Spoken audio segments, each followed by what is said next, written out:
like to call this meeting to order today for a joint meeting with the Board of Supervisors and the School Board.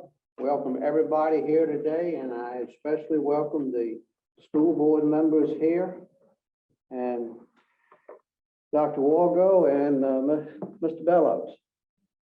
Thank you all for coming, and also thank you for getting all that information to us. That was very appreciative. All right. Okay. This is, as Bridget has said, a special call budget meeting with the Board of Supervisors and the School Board. And the meeting ID is, for people who want to contact us online, 811-782-0597. Our passcode is 535350. Toll free 1-888-475-4499 or 877-853-5257. The meeting will now come to order. We have established a quorum. Okay, All right. Thank you, ma'am. Sir, Pardon? and Madam Chair, I'd like to read a statement prior to our beginning. Okay. That's okay. Thank you for inviting us to this meeting. In August 2021, both of our boards agreed to meet together quarterly to ensure transparency and congeniality. And this meeting is long overdue. As the appropriating body, the Board of Supervisors is encouraged to visit our schools and to attend our meetings, as we feel welcome to attend yours. The Northumberland County School Board would like the public to know that we and our administration have always had an open door policy to address questions or concerns of the supervisors or any other citizen of Northumberland. We are accessible by email, phone, or in person. We all appreciate the opportunity to discuss or clarify any questions or concerns anyone may have. Our school website is another way to gain access to current information about our schools, calendars, policies, current events, resources, board agendas, minutes, school board member contact information, and financial documents, including the budgets. Our superintendent writes a weekly update of school events, awards, etc. That is available to every person with interest in our school system. We are very proud of our updated website and of all our hardworking staff who create and use it. Our school board meetings are open to the public, and we invite the public to comment.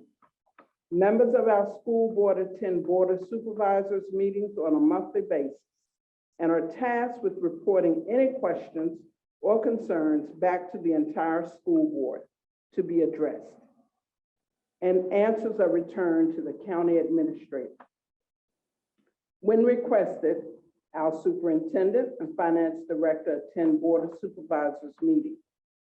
Supervisors are provided with documented updates monthly, and our financial reports are shared with the treasurer every month as well. All Northumberland citizens, including the Board of Supervisors, have access to all information on our website, and we are currently available personally and through our administrators.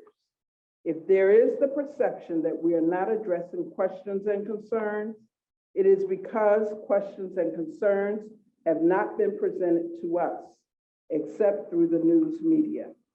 Again, thank you for the invitation to meet and clear up any misconceptions.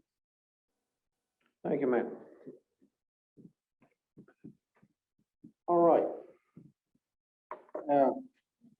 Item on our agenda is the budget, is the school budget tonight, and we'll have some discussion on that. Mr. Tadlock, did you have anything you wanted to ask first, or you want one of the board members to start? No, sorry, I do not have anything at this time. All right, we'll start with you, Mr. Jett. Not right now, not at this time. All right, Mr. Long. Well, I assume we'll go through the questions that we have here. Yeah, we can do that. Go right through the questions. Questions that, do everybody have? Yes, sir.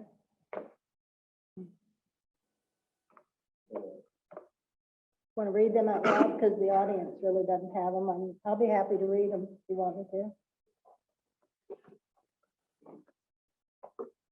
Find them. We can go through it. You want to, because you're going to answer them. Absolutely. Okay, so we'll start with today's question. Today's question's at 9:05 a.m. Number one, how many students are involved in the JROTC program? Number two, how many students are involved in the STEM program? Number three, what is the curriculum for STEM? Number four, are these programs during or after school? Number five, where are these programs physically being taught now? I'll lead off here and kind of give you some background on the JRTC and STEM program and the program building that we're proposing. The school board signed the contract for the new JRTC STEM athletic building with Connemara at a special call meeting on Tuesday, April 26th. The school board approved a design build contract with Connemara Corporation for the new construction of a JROTC STEM athletic building. After surveying the community for input regarding the federal ESSER 3 funds, the school board issued a request for proposal RFP 2022-002 for the Northumberland JRC STEM athletic building. In September of 2021, the Virginia Department of Education approved the NCPS's use of federal ESSER 3 funds to pay for the new construction at no cost to the county taxpayers. The school board has approved the special appropriation request and is now awaiting final approval of the appropriation from the Board of Supervisors to begin. Below you will see the site plan for the new construction, which will be located next to the high school parking lot. Features bathrooms, 2 classrooms, a large gym area, and an area for additional outdoor learning courtyard. And all of this information is located on the Northumberland County Public Schools board docs, and it is there for the public. The county administrator and supervisors also have this, and I'm only assuming, I couldn't quite locate it, but that's public information that can be posted on the board docs as well. So we want to be very transparent.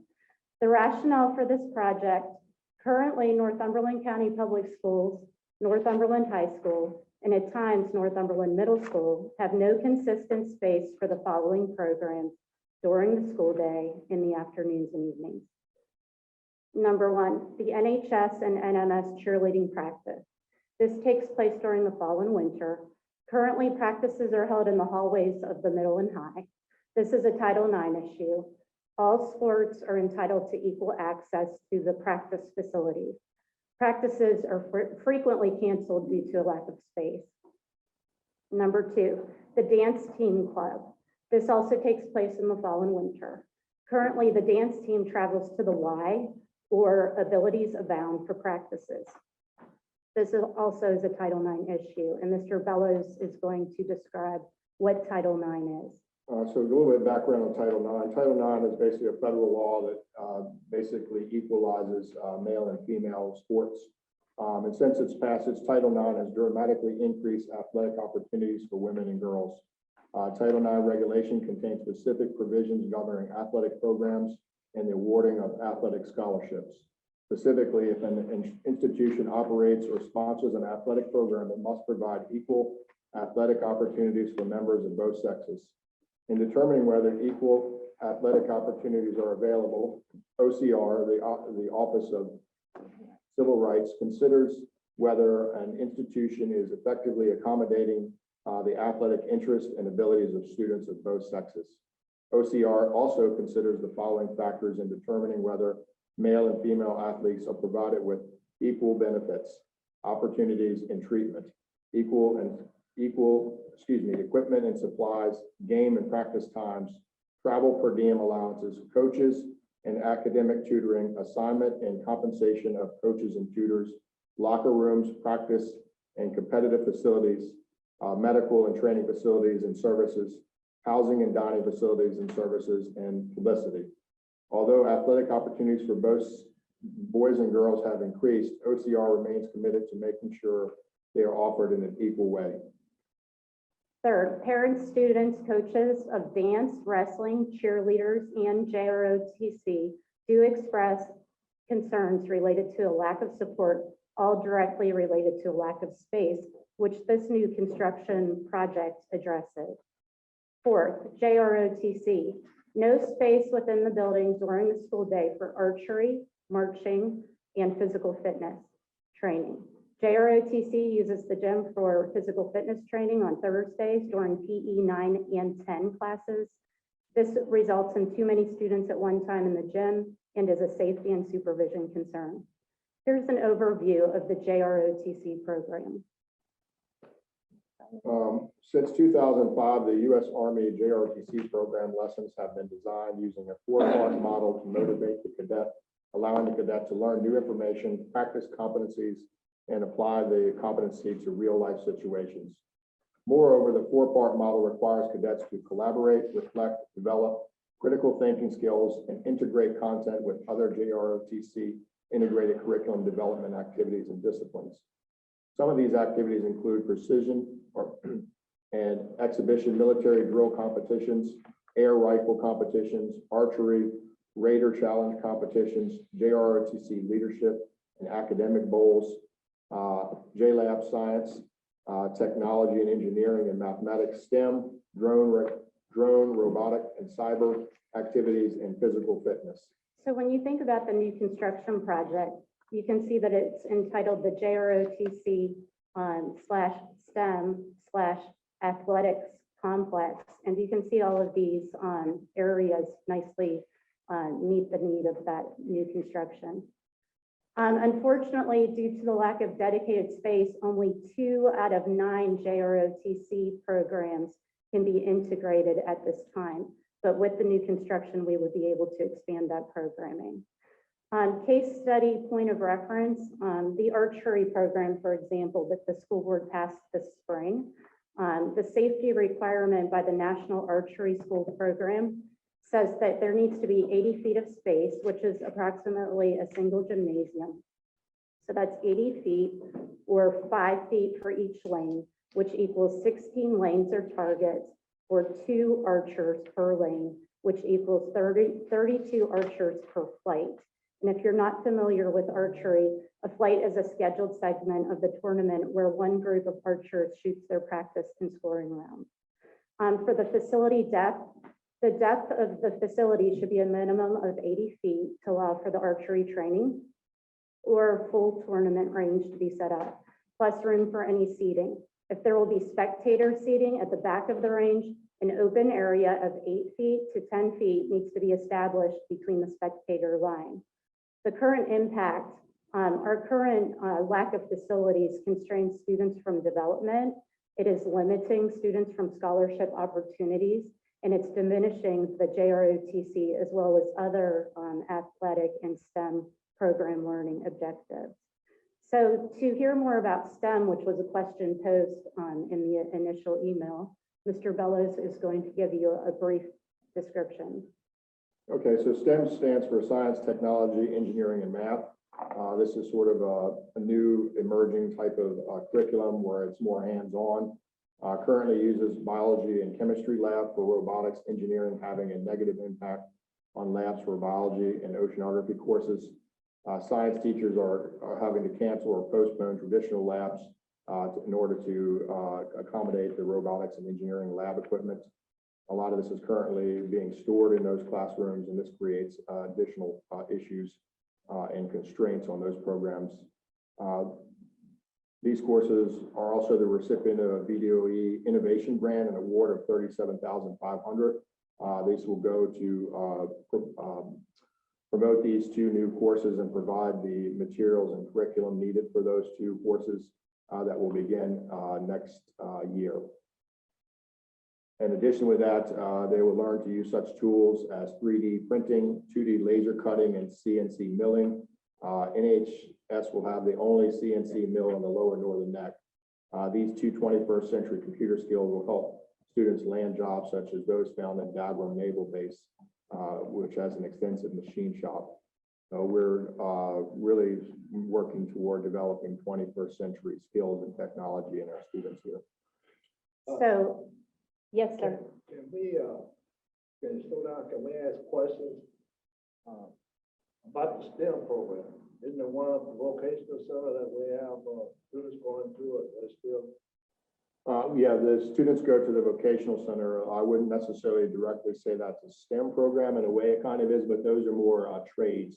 So they go up there and they learn like carpentry and marine trades, electricians. They do have an engineering STEM program Yeah, I as thought well. that- But, you know, most schools offer, and I'm really proud of us, we've done a lot to integrate STEM, which is what you want to do in your whole school instructional program. So the tech center offers great programming, but keep in mind that not all students go to the tech center. It's a limited number of students. So we want to make sure that our students in all grades, kindergarten through 12, can benefit from the STEM the STEM programming. And you're about to hear a little bit more about that. Additionally, too, there's How many slots do we have with vocational center? I believe it's a little under 50. And just within the last few years, the VDOE has released new computer science standards across the board that require science, engineering, and math types of teaching and protocols to implement those standards across the K-12. So with that new VDOE grant, NHS is launching 2 new CTE courses for next year. One is robotics, computer-aided manufacturing, and unmanned aerial vehicles, which deals with drones.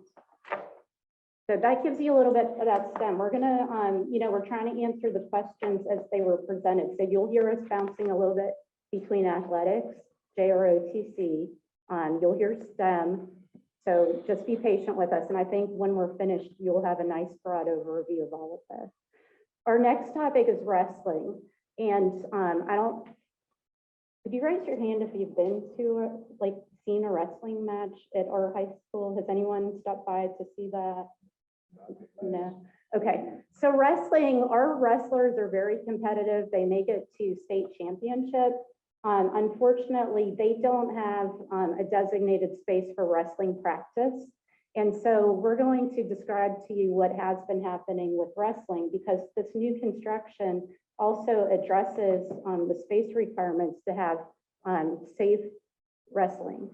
So currently this school year, the wrestling team used the NHS cafeteria in the afternoons for practices. And if you've seen wrestling, you know that our mats are very heavy, they're very large, and really ideally you want your mats to stay down. But because we're wrestling in the high school cafeteria, we do have to put them down and then pull them back up every day. And then in tandem, there are certain hygiene requirements for cleaning these mats that we have to follow. So you factor that in. Then factor in that the high school cafeteria really is a place where students should be, it should be clean and it should be neat and orderly, because we are feeding students, their breakfast and lunch meals. With that said, I'll repeat that our wrestlers use the NHS cafeteria for practices. This became a safety and supervision problem, as the cafeteria is a main travel artery, not only during the school day, but also after school. Those of you, we've been to the high school, it connects directly with our gymnasium, which typically on a day-to-day basis is being used by one sport or another. It's also the place where if students are practicing outside, they will need to come back through that area, maybe to access the locker rooms, lockers, etc. So, you have wrestling practice with these huge mats, you have wrestlers all over the place, then you have students trying to access, and it becomes a supervision issue. Between 2012 and 2017, if we take a look historically at this challenge, the wrestling team traveled to the building behind the old high school. If you remember that building, it wasn't in the best of shape. I believe it was a white building. It had broken windows. We really probably shouldn't have been practicing there either, but that's what the only space we had. We relocated back to the high school as the building was deemed unsafe in terms of fire code, et cetera. Between 2018 and 2019, the wrestling team used the field house. With that said, the field house is not climate controlled, and the space within is not large enough for the Virginia High School League, also known as VHSL, standardized wrestling mat dimensions. So the wrestlers need to be practicing on, the right size mats in a safe location where we can maintain sanitizing, disinfecting, hygiene, not only for the mats and the wrestlers, but also for our school nutrition program in the cafeteria. I'm going to add to this because it's later in this report. Before we start practicing in the cafeteria, this is how bad space is defined at the high school for wrestling. They were trying to practice on the stage of the auditorium. And when you think about wrestling, and you have mats down on the stage, there's no barrier between the stage versus the pit or the floor, which means that our students could very easily have some kind of injury if something goes wrong and they end up falling from the stage where they were trying to practice. So this is something that definitely needs to be addressed. The new construction project before you has that space where we could, just find a resolution for this. The next topic is archery, and I'm going to turn this over to Mr. Bello. Archery, we mentioned before, is being taken up and was approved by the school board. This space, in order to accommodate this activity, the objective is to enhance the NHS NMS dynamic, diverse, and inclusive career character development co-curricular programs oriented toward providing a channel for reinforcing the lessons learned in the classroom and build resilience. And so in order to really have this program up and running and be safe, it's going to require, as you saw in the previous discussion, at least 80 foot of space. And that's why we're going to need this additional space for this program as well. We also plan to enhance and have a conditioning weight room moved from where it is currently and free that space up where the weight room is currently in the building to be used for our choir and band programs who currently the choir lacks adequate classroom space to practice as well. The current location of that high school chorus room requires students to enter the main lobby rather than remain in a secured space. So the current space of the chorus classroom actually is an auxiliary room behind the auditorium. So if you had a dangerous intruder enter through the lobby area, which should be secure, that intruder has immediate access to the chorus classroom. That is a concern. That has been the case since 2009, and we desperately need to address it. The new construction project would help us to do that. Other questions posed in the initial email: how many students are involved in the JROTC program? Answer: approximately 45 to 60 middle and high school students per semester. JROTC has a vision for integrating STEM. Note that that's part of that new construction project, and using designated STEM space for its programming. STEM is viewed as an essential ingredient for expanding JROTC enrollment numbers. The next question: how many students are involved in the STEM program? At the elementary school, talented and gifted and young scholar students are involved in all aspects of STEM programming. At NES, approximately 40 academically talented and gifted and 40 young scholar students, which the young scholars is for our underrepresented populations, are involved weekly in STEM education, and the entire school will be using STEM next school year at NES in the computer science class specials, which is what Mr. Bellows alluded to earlier, that the state now requires that computer science STEM programming. They're looking for that to be kindergarten through grade 12. At Northumberland Middle School, approximately 65 students are academically talented and gifted students. They participate in a pull-out program, and 20 to 30 students at the middle school participate in extracurricular programs such as STEM Saturdays. They also do future problem solving, community problem solving, as well as junior beta. At Northumberland High School, approximately 40 students for semester 2, and that's for 2022. And this is expected to increase to 50 to 60 students for next school year, 2022-2023. How many students are involved in the athletic program? The answer, 236 student athletes. Next, what is the curriculum for STEM? Mr. Bellows, if you'll just read that first paragraph, and we're gonna move on then and talk about particular curriculum. Okay, just a little bit of background on STEM. Again, science, technology, engineering, math. It's often included with arts now and called STEAM. Education is an intentional integration of science, technology, engineering, and mathematics, and their associated practices to create a student-centered learning environment in which students investigate and engineer solutions to problems and construct evidence-based explanations of real-world phenomena with a focus on students' social, emotional, physical, and academic needs through shared contributions of schools, families, and community partners.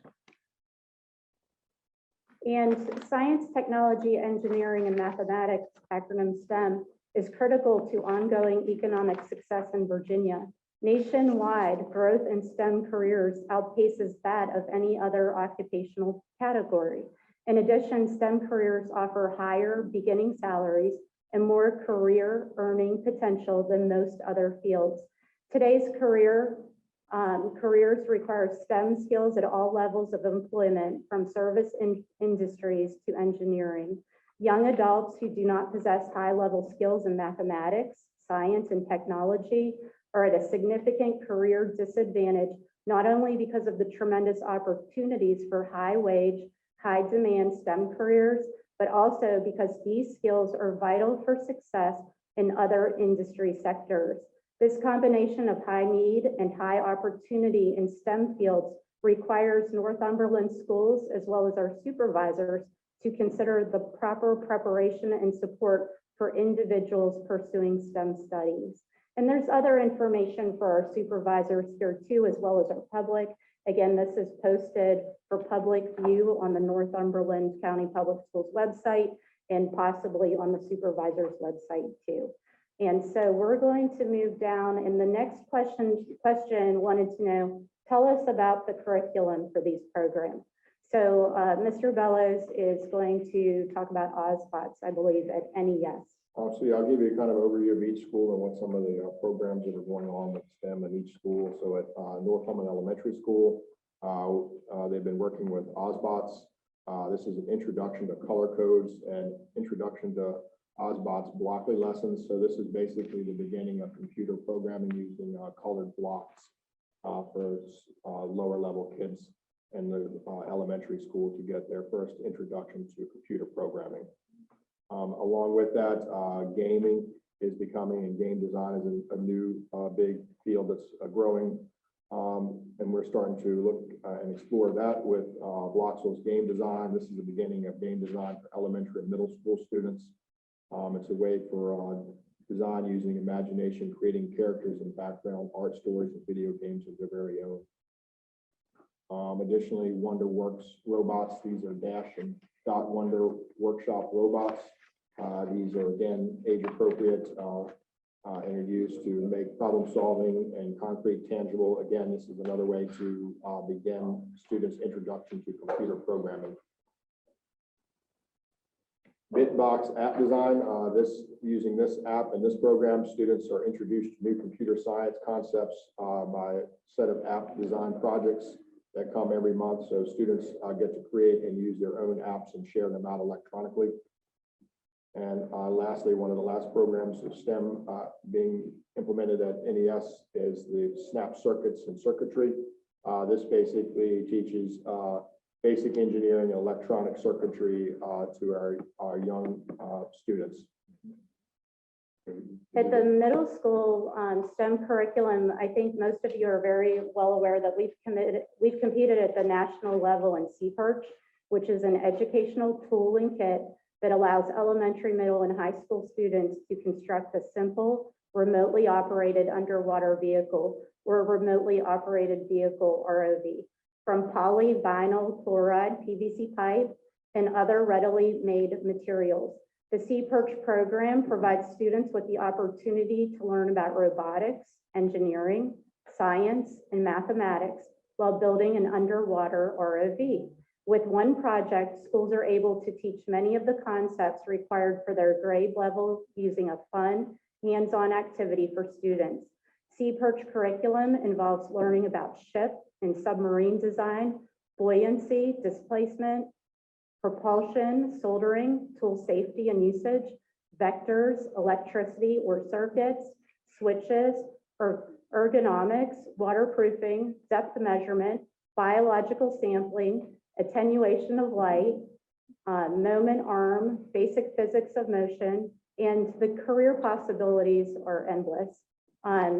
That Sea Perch program, we have partnered with Dahlgren to participate in grant funding with it. Also at the middle school, we have Q Robots. Q Robot is designed for students who have an interest in coding. Q will help them transition from block-based code, which Mr. Bellows described earlier at the elementary school, to state machine and text-based programming.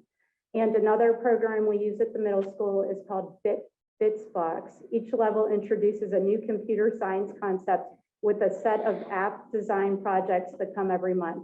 Bitsbox helps students learn Java coding and create applications that can be emailed to family and friends. And finally, we're going to share information about the NHS STEM curriculum, which all folds into this new construction for the STEM JROTC and athletic facility. So some of the courses and curriculum at the high school, Introduction to Engineering Design, that's an RCC CAD 151 course.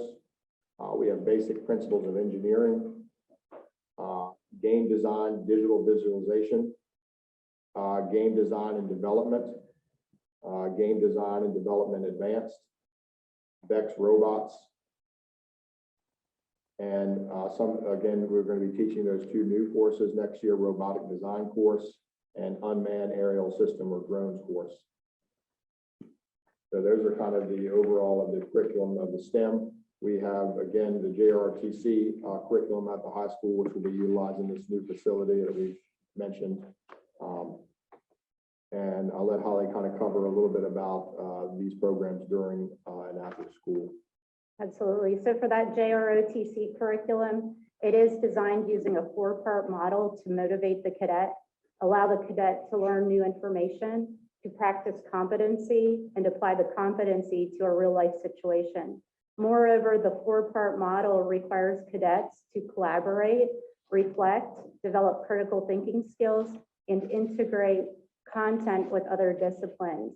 The curriculum includes lessons in leadership, civics, health and wellness, physical fitness, first aid, geography, and global awareness, U.S. American history and government, communications and language arts, emotional intelligence, life skills, and U.S. history. JROTC is not just a school program. Chief Vega asked me this evening if I would share that JROTC provides a service to our community, and they're frequently after school as well as on weekends, just doing that community service to support those requests. Are these programs during or after school? We tried to summarize that. That was a question asked. For STEM, we offer STEM both during the school day and after school and on weekends, and it's available to students in kindergarten through grade 12. So this facility could be reserved, for weekends or in the evenings when not in use by other programming, and that would be available for students in K through 12. It's also a standalone facility, so if the community wished to request use of it, that is something that we have discussed, and we would want to share that facility with the community. JROTC is offered both during the school day, after school, as well as on weekends. Probably to add to that, Yes, sir. if it's a standalone facility too, would be convenient because you could use just that facility and that would be limited resources compared to having to open the entire school complex or the big building, which would use a lot more resources. Thank you. So JROTC is offered during the school day, after school, as well as on weekends. And it's available to students in grades 8 through 12. This is the first year we brought in the 8th graders. So we now have a middle school JROTC offering. For athletics, primarily all of our athletics are after school. And I would say safely that they're basically year round. We start practices in the summer. And we hopefully, if we're doing well and playing competitively, we often go to state championships. So we have just a large number of athletic programs that we're proud of. And this building would serve those needs so that we could make sure we're doing what's safe and in the best interest of our student athletes. Cheerleading is offered after school and it is available to students in grades 6 through 12. We have middle school cheerleading as well as JV and varsity cheerleading. Dance is offered after school and available to students in grades 8 through 12. Archery, the new course offering, will be offered during the school day and after school in grades 8 through 12. And chorus, that's the chorus classroom that we would really like to bring into a safe zone. Chorus is offered during the school day, 5 days a week, both semesters. Where are these programs? This is another question. Where are these programs physically being taught now? Note, storage is a major concern for our STEM programs. Sea perch underwater programming has been, we try to store it in, this isn't the best, but we're trying to store it in the classroom, talented and gifted bathroom, which it really should not be in the bathroom, but the space is limited. The new construction would help us to have designated space for this kind of storage. When you think about robotics, whether it's the sea perch underwater robots that they build in the classrooms, or when you look at our high school classrooms, if you've taken a tour and you're absolutely invited to, what you will find is in the chemistry and biology lab area, they're trying to build, not only are we trying to do labs, but we're also trying to build these fascinating, robots. And you can't just put a robot away. So you have all of that out, and it really requires a designated space, which the new construction would accommodate. But you can see that sea perch, in addition to the restroom in the tag classroom, it's being stored also on stage with the band uniforms. We're trying to push it to a cart in the science labs. Currently, most of our robots at the middle school, they're also stored in the art room closet. For athletics, a practice area does not exist, as we said before, for wrestling, cheer, dance, and archery. Due to the number of sports teams, the current gymnasium cannot accommodate these practices and competitions, because oftentimes, you might have basketball competing, you have cheerleading going on, you have wrestling at the same time. And when we say basketball, we're talking about JV girls and boys basketball, as well as varsity girls and boys basketball. So there's a lot of moving pieces. Then you add in JROTC, who wants to compete in archery, and we just don't have that space. This year, as I said earlier, I told you I would bring this up later, that stage that people were trying to use, that wasn't a safe place for students. The cafeteria was not a safe place to have wrestling practice. We want our students to have safe places in order to pursue these activities. Please keep in mind those wrestling mats are very heavy. They require specific sanitizing and disinfecting on a daily basis. And we feel this created, in addition, safety and cleanliness issues for the cafeteria because of all that activity every single night, and knowing you had to bring kids in for breakfast. It's just not a good match for either program. Cheer and dance practices frequently took place in the hallways, which is very disruptive, not because the kids were trying to be disruptive, but if you're a cheerleader, you're trying to, do your cheers, you're trying to project. You have teachers trying to tutor students, and it's disruptive.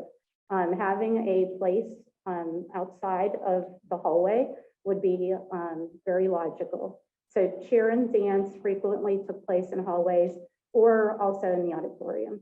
For JROTC, they do try to practice in the gym when available, but they're competing with sports as well as during the day on health and physical education.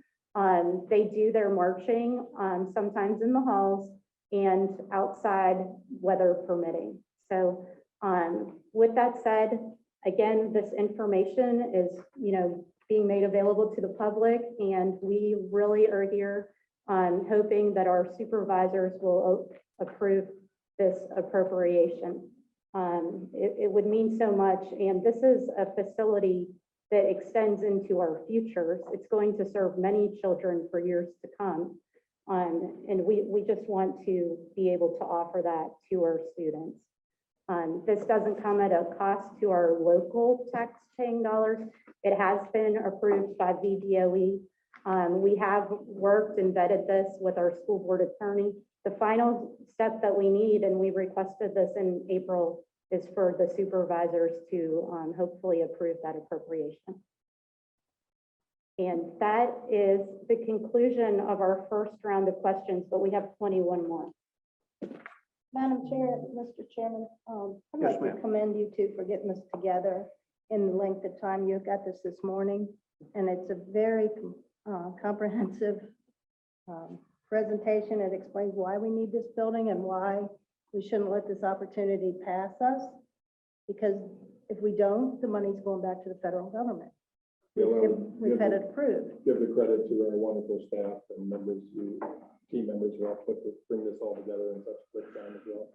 And to that point, and I don't want to forget anyone, but as soon as, that came in, I reached out to all of our colleagues who have a direct interest in this. Example, Dr. Travis Burns, principal of the high school, who's struggling to, do supervision and do all of the scheduling and trying to keep kids safe. I reached out to our director of facilities, Mr. Jeff Brand, who was very integral in this whole facility design. I reached out to Chief Vega. I mean, I had to have people stop what they were doing to interrupt our day-to-day in order to, I wanted your response to be meaningful. I didn't want this to be a one paragraph, yes, we need this building, please approve it, because that's not fair to the students, and it's not fair to the hard work that went into this RFP. We've been through that whole design process. We've done community surveys. It's been a long strategic focus, and we, as I said, we just hope that you will appropriate that money so that we can move forward. And these are up-to-date classes that other school systems are not able to offer, that we will be able to offer. With these programs that you want to offer in the JROTC, which I know that's an awesome program. Not every child is going to be interested in robotics or drones or engineering. And I've had several people come to me with a concern, why does Northumberland County not have an FFA program? We had one of the best ones in the state years ago. That program offered so many things to some of these kids that were interested in it. You learn how to weld a little bit, cut metal, work on small engines, forestry, agriculture. And, these are very good programs that you want to offer. And I agree, it's nice to lead the way. But we need to look at some of these kids that are not going to college, that are not interested in working in Dallas, to have some type of program in the schools to help them develop some type of background, whether it'll be maybe get interested in welding or in the seafood business or working on the water. Our main industries here is forestry, agricultural, and the fish plant, Right. Seafood. And, we got to keep that viable as well, too. And Mr. Brand, I'm glad you brought that up, because that wasn't one of our, 21 plus 26 questions for this evening, but it is something that we're working on, and I don't want to get ahead of our school board. But in December, I have a retirement happening, and I don't think Tammy Wilkins said that I'm allowed to talk about that. So in December, Tammy is going to be retiring to spend time with her beautiful grandchildren and family. So we're looking at that position because if you have been to our farm and field day, you know that Tammy has been integral with our greenhouse, which we just had our greenhouse refabricated with the help of Mr. Jeff Brand as well as, others.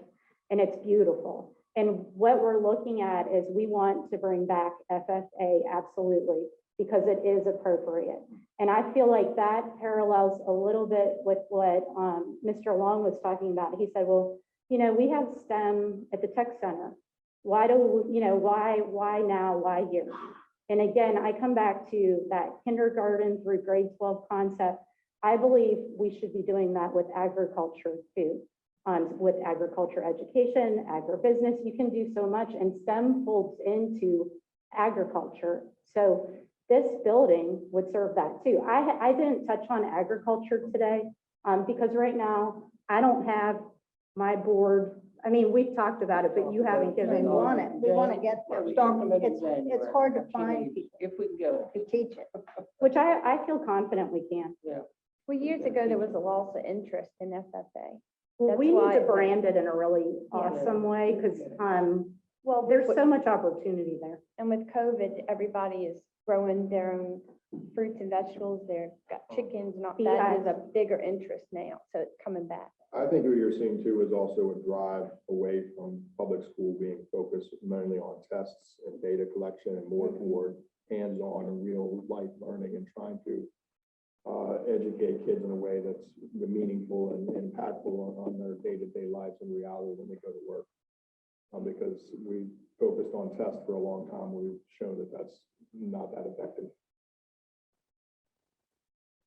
FFA is very good too with public speaking and all that, because Mr. Sanders would take them everywhere and they would win too, in these public speaking contests. So, I mean, hopefully we get that program back.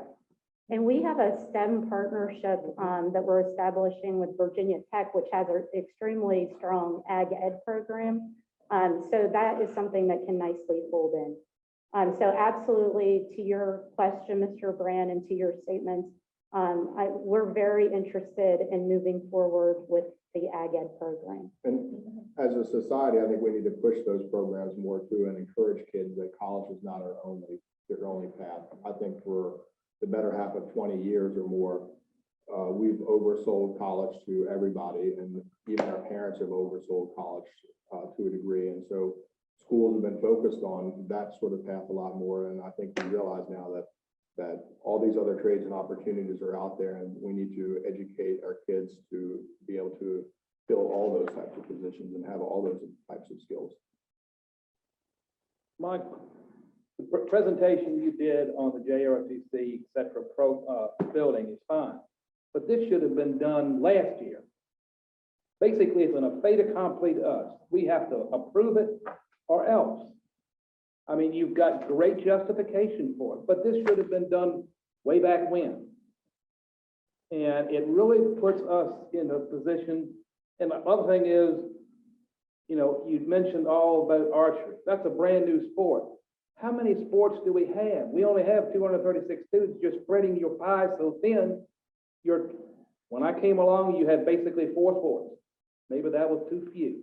But you've now spread it so thin, some of your quote unquote traditional and their male sports like football don't have enough players coming out. But like Jimmy mentioned though, you can, agriculture is broad. You can do the STEM, you can do the business. But things like this should be discussed way ahead of time. And that's one of my concerns is it should have been laid out to us. I mean, everything we were getting was through the paper or whatever. And one question I have specifically at this building, is this going to have an impact on the sewer system?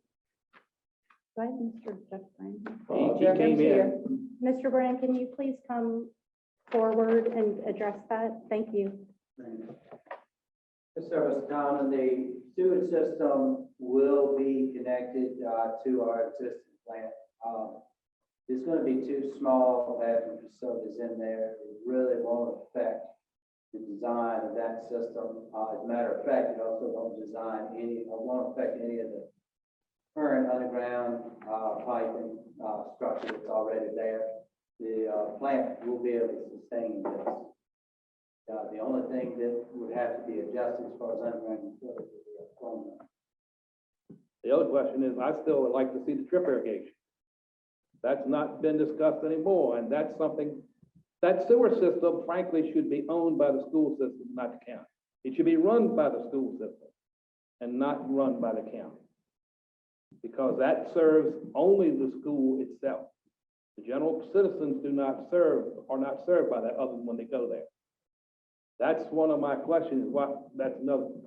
But then we're getting robotics and all like that, and you mentioned some trades. We need more of the Richard Haney types. You try to get a service person right now. The old adage, promised land has come too true right now.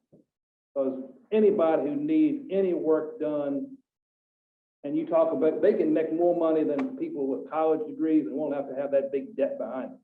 You're correct, it's been oversold to the nth degree. But the other thing is, I think the schools need to teach a common sense course. Amen. How to change a tire, besides calling AAA or whoever. How to balance a checkbook. Some of the basic things. Home ec for both men and boys and girls, excuse me. Because some people can't even boil an egg. If they can't put it in a microwave. Teach to boil an egg? That's right. People are, What are parents? if they can't figure out how to YouTube it, they don't know how to do it. We have But become. they can YouTube it.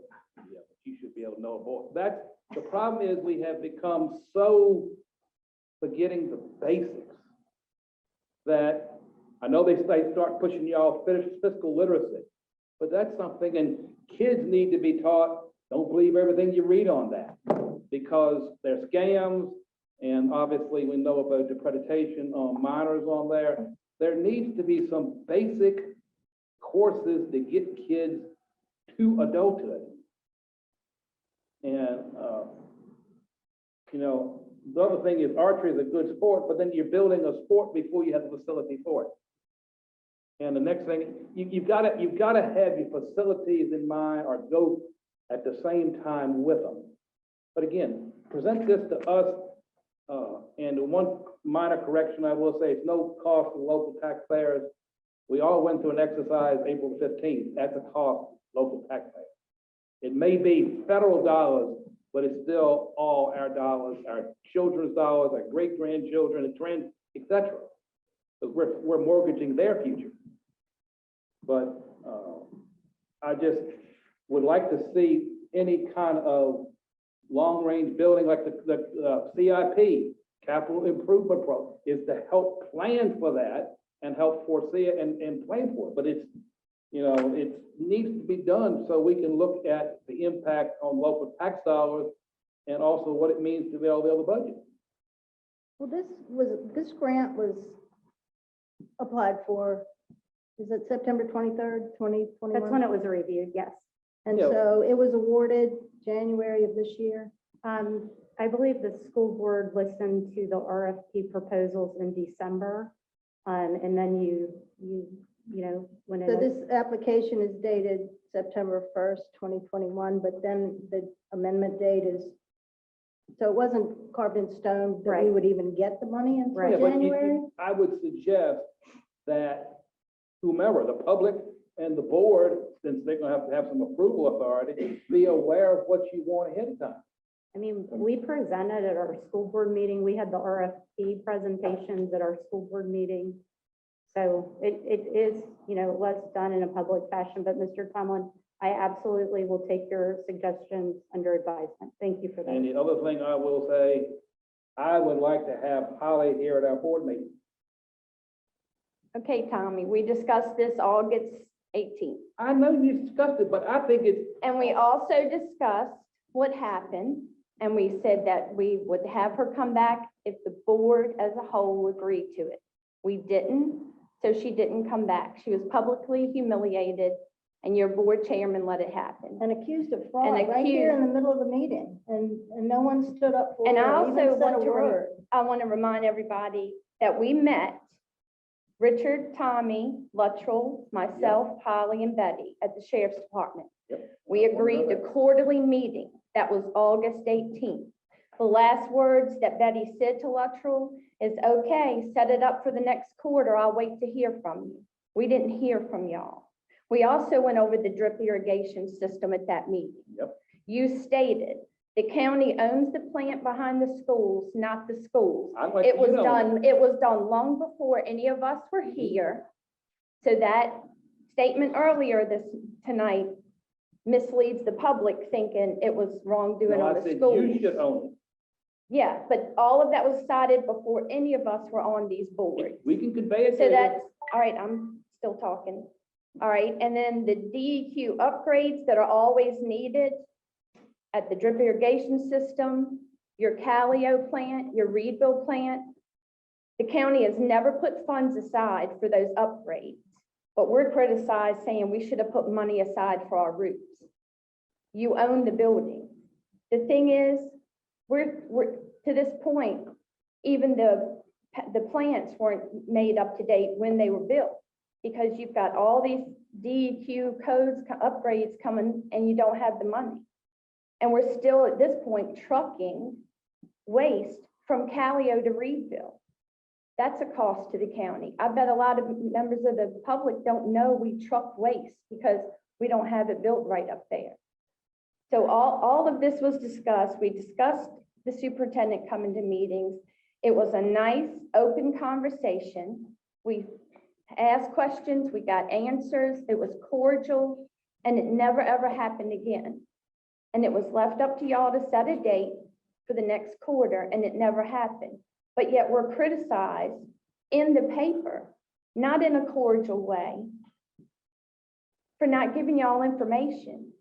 We were only emailed April 25th, these 21 questions. 9 o'clock this morning, we were emailed another 5. And we have to stop taking care of our kids and stop doing our jobs taking care of our kids to answer all of these questions. The information's been given to y'all prior. We can give it to you, we can't make you understand it. So stop all this criticizing of us not doing our job. We're trying to run the schools, we're trying to take care of students.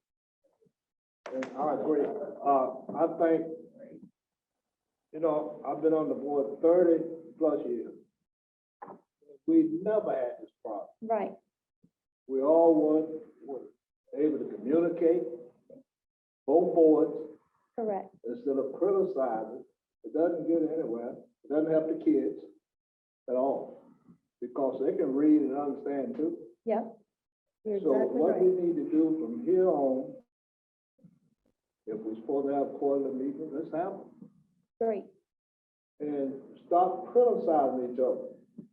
I mean, how do you think the kids are feeling about the school system? They see all we do, all these people do in our school division is criticize each other instead of working together. We're supposed to be working for the benefit of the kids, not it for ourselves. That's right. I don't know what's the due date for this program, but if it's gonna help the kids, I'm not talking about helping each one of us, I'm talking about the kids. That's where our focus is. That's where we gotta focus, And if the program is needed, and I agree with Jimmy, those programs are needed too, because it is hard to, get a person like Richard, most of it. But when I call him, he knows he's gonna be there. But, all joking aside, we need to decide the top priority for the kids and work with each other. We're not gonna agree all the time, but, we can work together, or we should, as adults. Mark this day in history, Mr. Long and Dana Obi agreed and had the same idea. That's right. I mean, that's my goal too, as the new finance director, is to be open and honest and have an open working relationship. We had these issues in Lancaster in the years past. I worked to try to solve these problems by open communication. Members from the public are happy to come in. We will listen to their comments. open the books up, they can see whatever they want to look at. We have nothing to hide here. We're being transparent. I provide the monthly reconciliation reports, have meetings with the treasurer, county administrator, regular monthly. So if there's any questions to be answered financially, I'm happy to provide them. And in the 6 months since I've been fully in this job, I can tell you, I have not uncovered anything suspicious that would lead me to believe that there's any kind of fraud or misappropriation of money going on. If there was, you can assure that I would look into it and would definitely expose it, just as I did in Lancaster County as a teacher over there. And so I think if you look at what we've been trying to do with these ESSER pots of money and this federal money, it's been through a really long process of community development. It had to be approved by the VDOE through 7 levels of their approval. We had several internal meetings with the VDOE and then Superintendent James Lane on this construction. That's what drove it towards more student-centered and athletic and STEM, because they said we could not use these funds for our school board office or administrative purposes, that it had to be used for instructional purposes. Based on the instructional or the time frame of using this money and spending this money under the requirements, getting this building approved to where it is and the time frame of construction, it would be likely that if we're unable to complete this project or use these funds for this project, it would be likely that we couldn't get through another process or have these funds to be used for something else. They would more likely be returned to the federal government due to the timeframes of 1, construction, and 2, getting it through all the approval processes, both locally and through the VDOE. We would have to amend our local plan with public input. It would then have to go back to the VDOE for their approval if they approved it. And then it could come back down by that time. If there were any other additional changes, those would have to be implemented. So it's taken us 8 or 9 months to get to where we are now. It would take an additional 8 or 9 months to amend this to do some other kind of major construction problem if the VDOE would approve that. So we're really in a time crunch is the major problem here, to spend these grant monies down under the approved timeframes, under the approval of the requirements of each particular grant and pot of money. And we'll go into a little bit more detail when we go into those 21 questions on those different grants. But that's kind of a little bit of a background of how this all came about and where we are today. I have one question. On the CARES money, Yes. just CARES, the original first pot, does the school system DOE have a different time frame than the local government? Because as you know, local governments had December the 30th of last year. The school systems have a different deadline.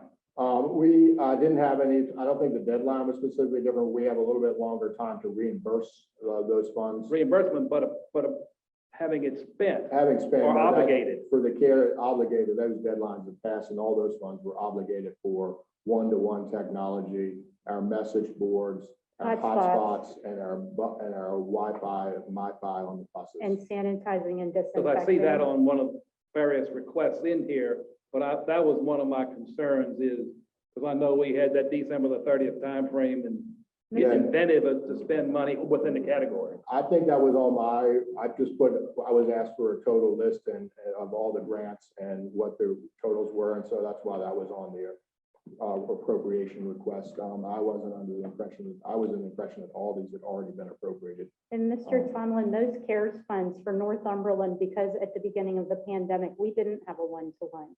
We had to do a lot of quick work to establish that online learning platform. So we were we quickly spent that CARES money. I know. And so we didn't We gave you some necessarily money for have to hotspots, worry by the way. about, when you could spend it, because we spent it all. And then we had to come to you to help us with hotspots, Yep. which you graciously did, and we thank you for that. And the transparency and the reporting on all this money, as you know, is highly detailed, and so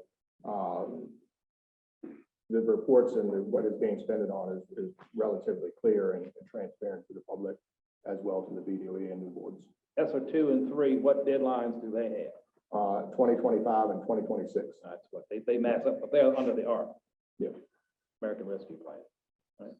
And there are a lot more money. Well, I know that. See, I thought that And we're the, lucky to get We it. got around 400 some thousand under CARES, about 1.5 million under ESSER two, and just three, four or so under ESSER three. so that answers one of my questions, was that the school roof itself come under the ESSER two funding. The roof, Yeah, the elementary school roof. no, we used ESSER three funding for that.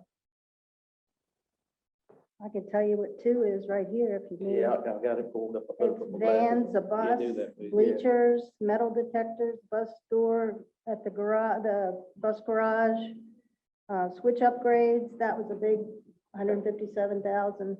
The HVAC system at the bus garage, meal delivery, electric line, the electric lines and ovens for the meal delivery. That's just part of it. The after-school and summer remediation programs, that was 410,000. Sanitation, software licenses, hotspot accesses, technology. Tons of interactive computer equipment, which we had to have for virtual learning. We were virtual. Now, I was just confused. I thought that the school roof was taken care of under the three. CARES fund, but it was That's ESSER three. Yeah, only the ESSER two and ESSER three funds could be used for construction or those types of projects.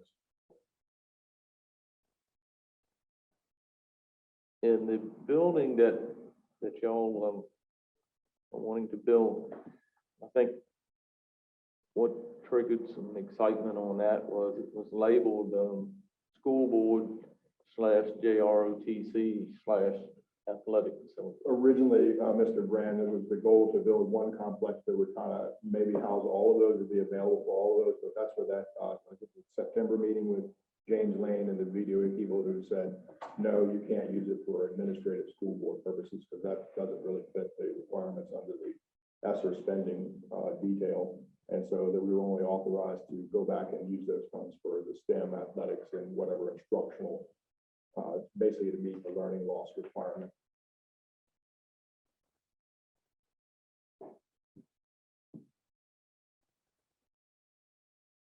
Would you like us to go through the 21 questions? 1 second, see if he's got any more questions. Jim? Let's get started. No, she can go ahead because she All right. probably You know- answered some of my other. We may answer them as we go. That's right. So, One thing I would, like Jimmy was talking about, teaching some basics back to these kids. Now, to read a ruler, read a stopwatch or watch, whatever. Instead of Google everything. You know, I teach down at the RCC, teach HVAC down there. I have 30 students. Teach a little over 9 months a year. I've had to teach them not to use that cell phone to Google the answer.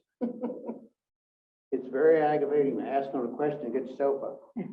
No, you've got to think a little bit. And they put the cell phone down. So, also, your question, as Dana said, about you coming to the meetings. I would like to see both of y'all come if you would. Right. And as long as I'm chairman, you will have no problems. And if you'll start this coming month, be very appreciative of that. You were chairman when it happened. Yeah, but it's not gonna happen again. I got you. It's really not right. It, You all should have spoken up for her. yeah. Well, we'll make sure that it doesn't happen. I'm gonna be honest with I've known you. you all Your forever. comments in the paper, Richard, I don't really trust you protecting our superintendent. Well, that's So- fine, but I'm gonna tell you something. Information is no good if you can't get answers. And you got answers, Now we are and they are just starting emailed to to get you. answers, They're emailed to you every month. but no one's here to presentation. give an answer. We can give you answers. We can't help you Well, we understand. can't always wait for Sorry. the answers. We need the answers you are. immediately so we can make a decision. Well, the best way to go about it wasn't the way you did. So even the little bit of trust that was built back up, you broke it. Well, That's I think we need to move forward and get all the facts out and again, to have these quarterly meetings, like we said we would have. Get back on the positive side. Yeah, I agree. If I Dr. agree. Wargo wants to I've come taught and for you all 40-some protect him. years And one word that all my students remember, if they see me in the street now, MA. PMA. PMA. Think positive before you bring on. Run. Right. No. Run. Run. Yep. So let's get on the ball and work together. And we agreed that night to rotate members. Not the same board member from each board every month. Rotate members, that type of thing. It was all agreed to. It never happened. Okay, but. I'm happy to come and answer any Well, financial we questions. could do all five again. I mean, Right. why Do all deny five. it just me? Right. I think they were trying to get away from having to announce it and all that type of thing, everybody's schedule. But I have no problem with everybody meeting just like we are tonight. Right. And to you, Richard and Tommy, we have been advertising, I'm sure if you looked at our website, Tommy especially, and we have been advertising for a keyboarding teacher for how many months now, a year? And we cannot find a keyboarding teacher to come to teach our middle school people. So how they gonna be in high school? You know, how they gonna type the term paper there, type a letter? Best class I ever had, I can tell you. Huh? Best class I had was yours. Yeah, I know, but I'm saying we can't get these teachers. No, I did not take a class, a term paper in college or law school. I'm cheap. That's right, they learned how to do. Much like everything. you all, and I've experienced on my board, is that we've also are the victims of continuous stream of unfunded mandates and requirements that we have no control over, that are decided up in Richmond or the federal government and then handed to us, and we're the ones that be left holding to not only implement it, but to hold the political bag or the weight or whatever comes with it as well. And so a lot of the things that we're forced to do over the last few years, or all these new mandates have been implemented by our delegate and our senator, not by our local school boards or by our local boards of supervisors. And We're just- Tommy has addressed that many times. But mandates, I love yeah, unfunded I've heard it, mandates. I know. I think we need to move on now. But- Okay. Go ahead. Mr. Chairman, may I begin the question? Start anytime. All right. So these questions were received on April 25th from the county administrator. And these are questions the Board of Supervisors has requested a response to for the joint meeting. Number one, school board carryover amount from last fiscal year 21, excluding federal parentheses, CARES Act, et cetera, and state monies. The Board of Supervisors is looking for the regular operating carryover money. Well, from the annual school report that Donna provided, and the net number was originally, the unspent funds was $226,781.27. But the total amount that you all show in your audit report, we got a response from the auditor dated January 27th, 2022. Donna, school funds from Federal Reserve, this is from Mr. Paul Lee, the CPA from Robinson, Palmer and Cox, who does the county and school audit. This for background. He said the school federal revenue increased $973,000 in FY21 versus FY20. School fund state revenues increased $314,000 in FY21 versus FY20. And school fund expenditures increased $346,000 in FY21 versus FY20. That leaves federal revenue increases of $973,000 as the primary reason local general fund transfers was $940,000 less than the budgeted amount of FY21. Basically, this over FY 2021, that was the heart of the pandemic years. There were certain things that weren't being expended, but there was also vast amounts of new revenue being brought in during the pandemic. You had lots of more people move out to these areas. Sales tax revenue went up considerably, as well as you had more federal and state general revenues coming in as the general student basic aid. So that's what accounts for the majority of the extra money. It was not specifically unspent funds. It's much like what they're grappling with in Richmond right now. All those excess funds that came in as a result of extra spending and extra revenue that the state has, we also experienced our portion of it down here at the local level. And so the majority of what you're seeing is increased revenues that weren't originally anticipated or put into the original budget. And so those reverted back to the county because we didn't spend them.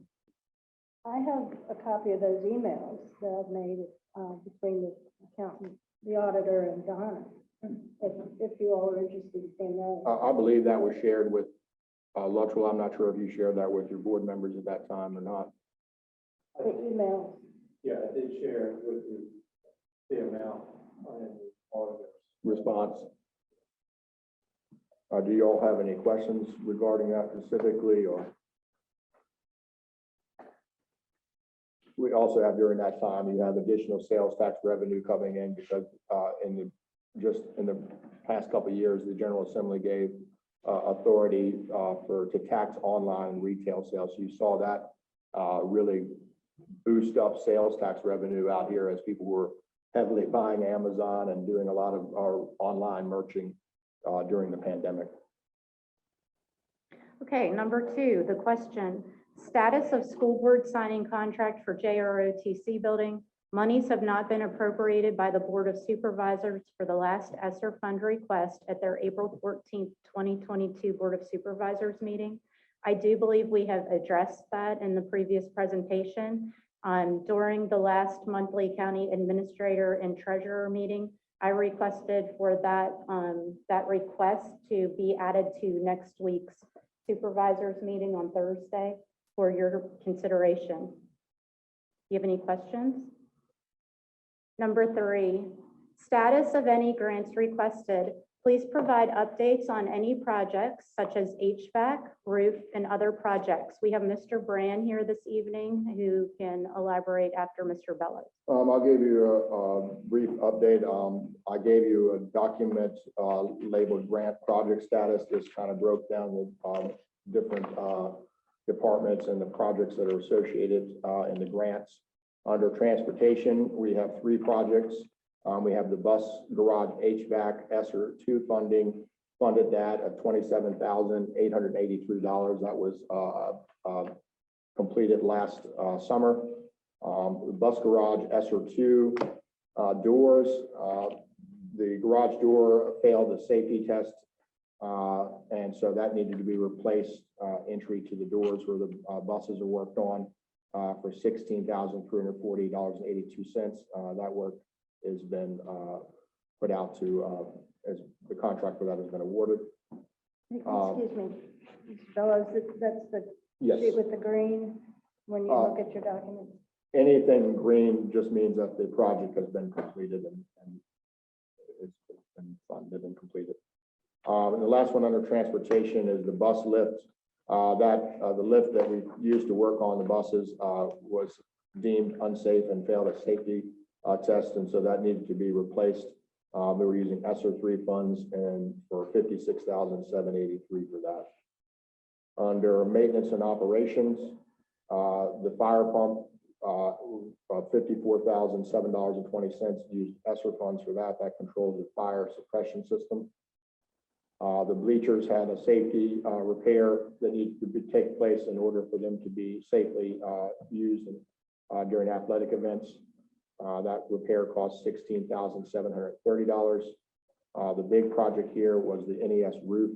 That was replaced with a standing seam metal roof, replacing the old asphalt shingles. It was also a TPO portion was put on the flat portion. That was just recently completed after a 7-month back order for those TPO materials. This summer, using ESSER 3 grant as our local match, and the other portion from the state set-aside HVAC grant that we were awarded, we're going to use $450,000 of that to replace the controller HVAC control system at the middle and high school. This will allow control of all the building systems from a computer in one portal. We've already spoke about the JROTC complex building using ESSER 3 funds of $1.5 million. We implemented metal detectors at our buildings following re-entry to open school.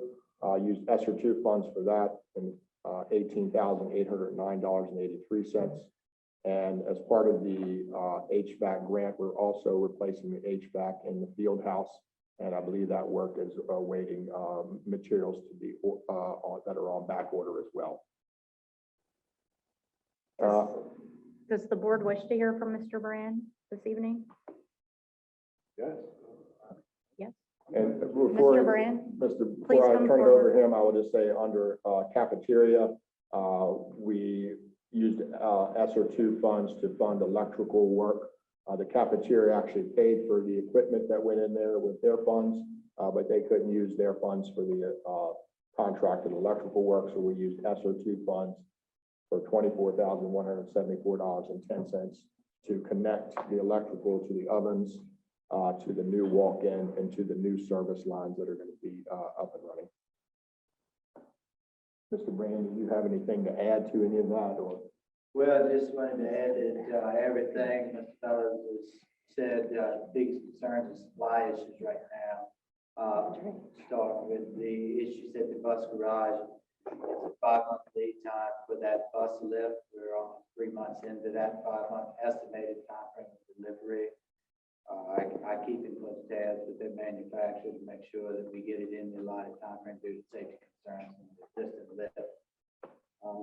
We're hoping anytime now to get the call that the new garage doors for their repair bay will be ready to be delivered and installed within hopefully the next 2 to 3 weeks is what we're looking at. In regards to the climate control, HVAC control upgrade system at the high school, middle schools, right now we have gotten into the start of the design phase. The design phase is complete. What's holding us up is the actual construction of all of the local control systems for each classroom. We're looking at an estimated time frame of September on the delivery of those. We are going to get all of the Cat 5 cable run to each classroom this summer. That material is on site, ready for that. And the main controller, which y'all heard me say before, the JACE, the Java controller system, that is on site. We have that. It's the smaller controller, individualized control. And also the controllers for our lighting and security. They're estimated to deliver for those in September. I have a question for Jeff. What did you say about the fire pump now? The fire pump, we've got that installed. That was an emergency issue. When they designed that in 1996, they incorporated our chlorine chemical feed system into our fire control system as well. And the brass split case pump that provided the pressure, the constant pressure to our sprinkler irrigation system got ate up by those chemicals constantly sitting there. It was an extensive process to get a new pump. We found one in Ohio, got it on site. It has been tested along with a new localized controller. What was the problem with the other one now? That split case could not hold pressure because it had eroded so bad that when you would actually engage it, to maintain 150 pounds of pressure is what we have to do. We could get maybe 132 pounds. It would not pass. It caused, in the event that we did have a fire on one far end, we have 3 zones in that elementary school.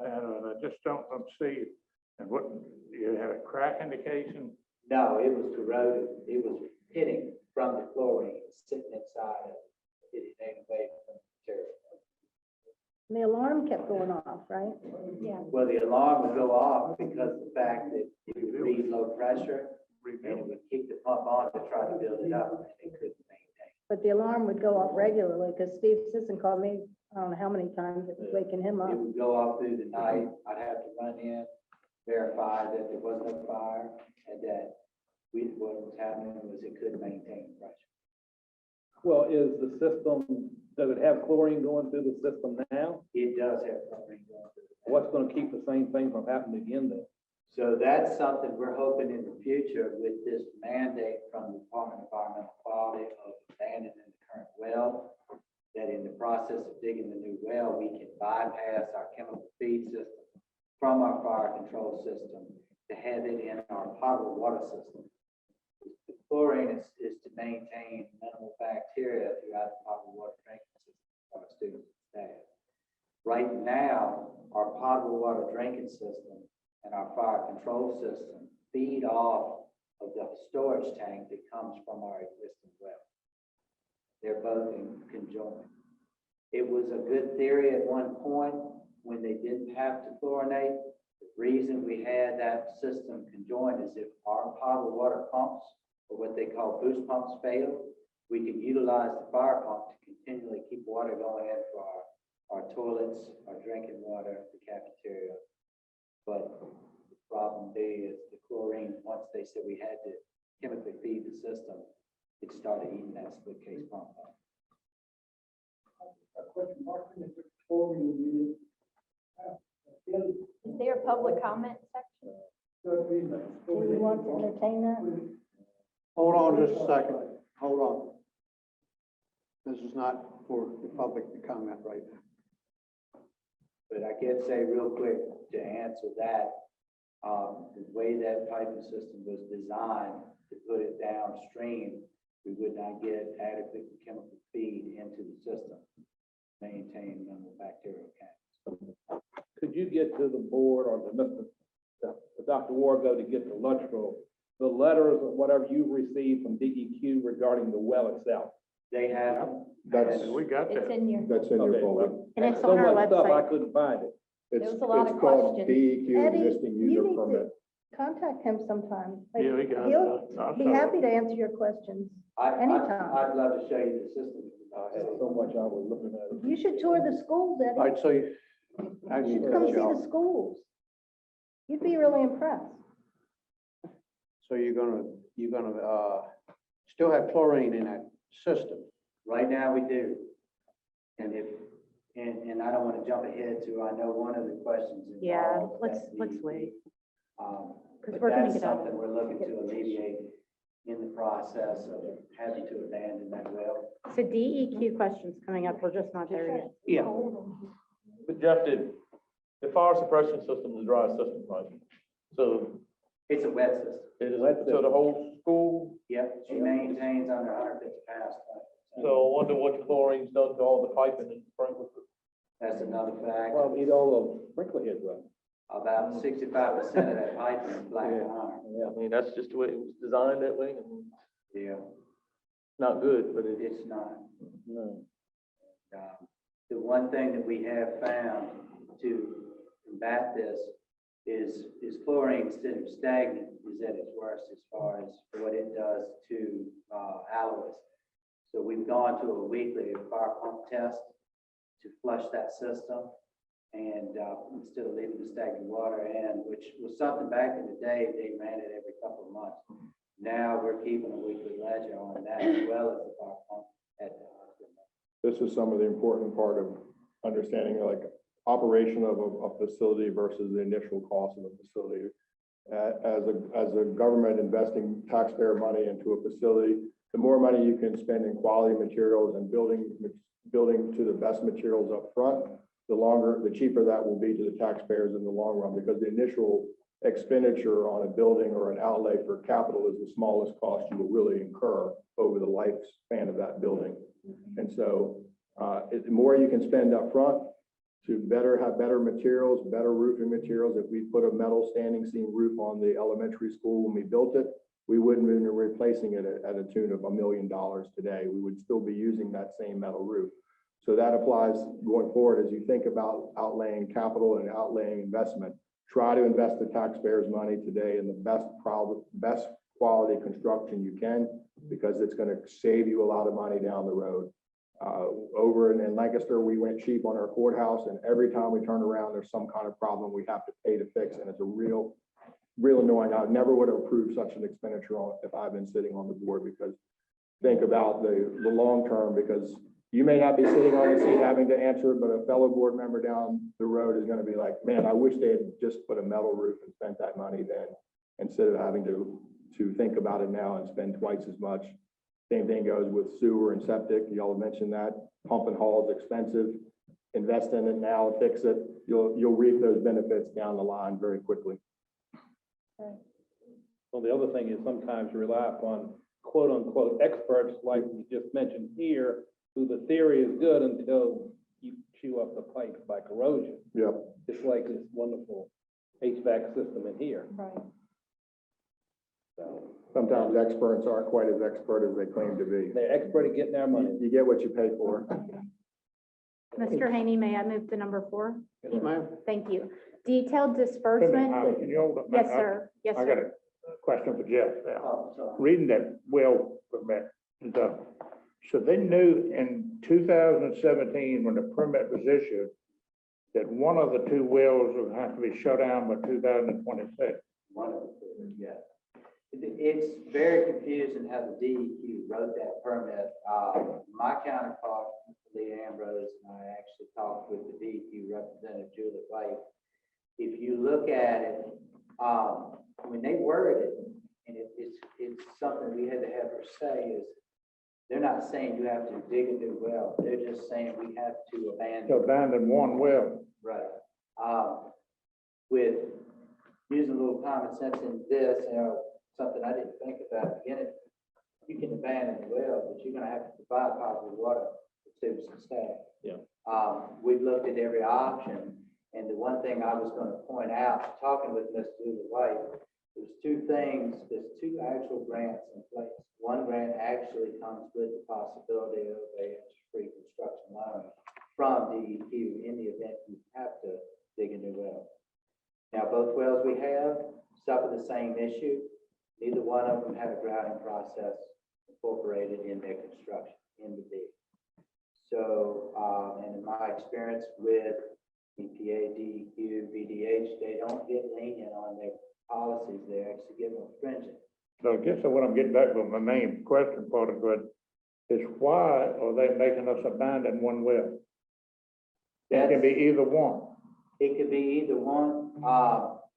Right now, and I think it's because of the simple fact that several places other than us, I know Richmond County, some others are having the same issue of more than one aquifer being contacted by the dig. I think what they're trying to do is be realistic, and they know we just can't afford to do two. Because I mean, this has nothing to do, as it says in here, with the casing around the well or none of that. Yeah, that's why we have Just to in ask. 2017 with the permit, they said then you got to abandon one well. Yeah. We did a well water math course recently, to keep up on the permits and stuff like that. And the first thing that they told everybody was with every school system, every agency's question was, is what's the main reason why we have to abandon these wells? It's due to the grouting process. That permit doesn't really explain. Mr. Tomlin, add that to your list of unfunded mandates. Oh, I'm very, we are working on the Calio and rebuild. We've got grants going for that too. Good job. But until things straighten, you still be following up. Yeah, We get those letters from DEQ quite frequently on the two plans. absolutely. Thank you, Jeff. We're Go ahead. All right, number 4, detailed disbursement expenditure listed by vendor for each budgeted category line item for the past 5 years, fiscal year 17 to fiscal year 21, and year to date for fiscal year 22, in a format which is, quote, searchable, end quote, and for each school. Payroll and benefit disbursement expenditure summary report by line item, parentheses. Detailed report is not being requested for HR payroll related items, end of parentheses. Members of the board, I provided you with the detailed vendor from expenditures from 17 to current, those provided by account code.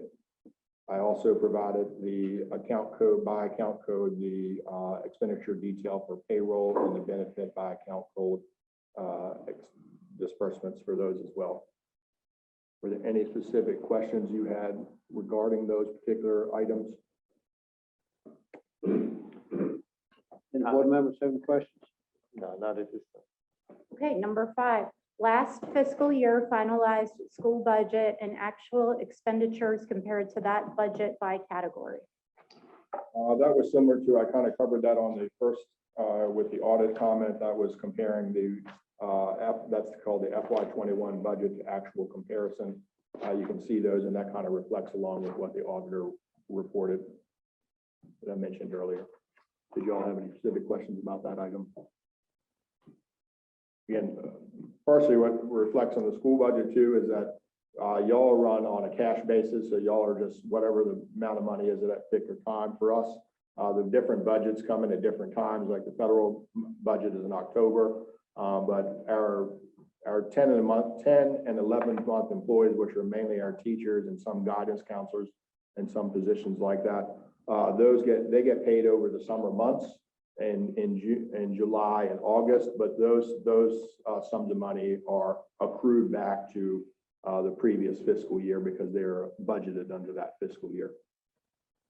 You're on a modified accrual basis. Yes. All right, I believe we're on number 6, total number of employees by position type, parentheses, teacher, bus driver, principal, paraprofessional, et cetera, and parentheses broken down between full-time versus part-time for the entire school system.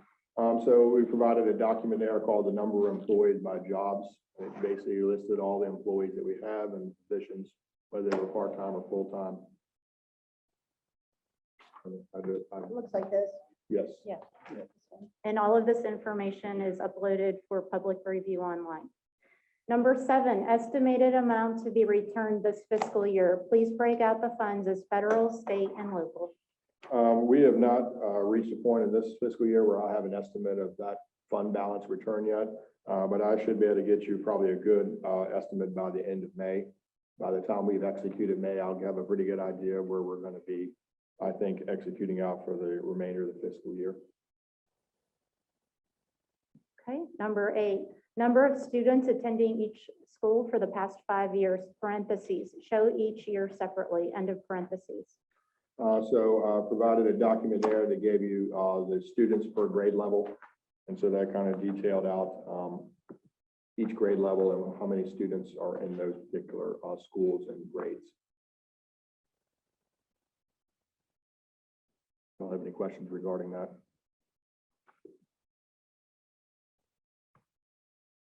Of course, those numbers this year are affected by COVID. People have not been, especially putting their little babies back in there.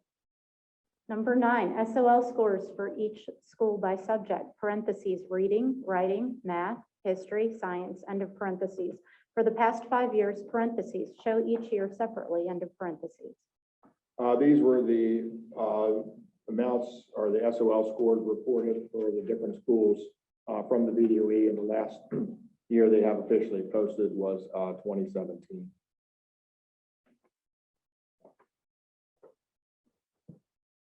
They waived. They waived requirements under the pandemic years, and so they didn't really have scores reported in 20 and 21. All right.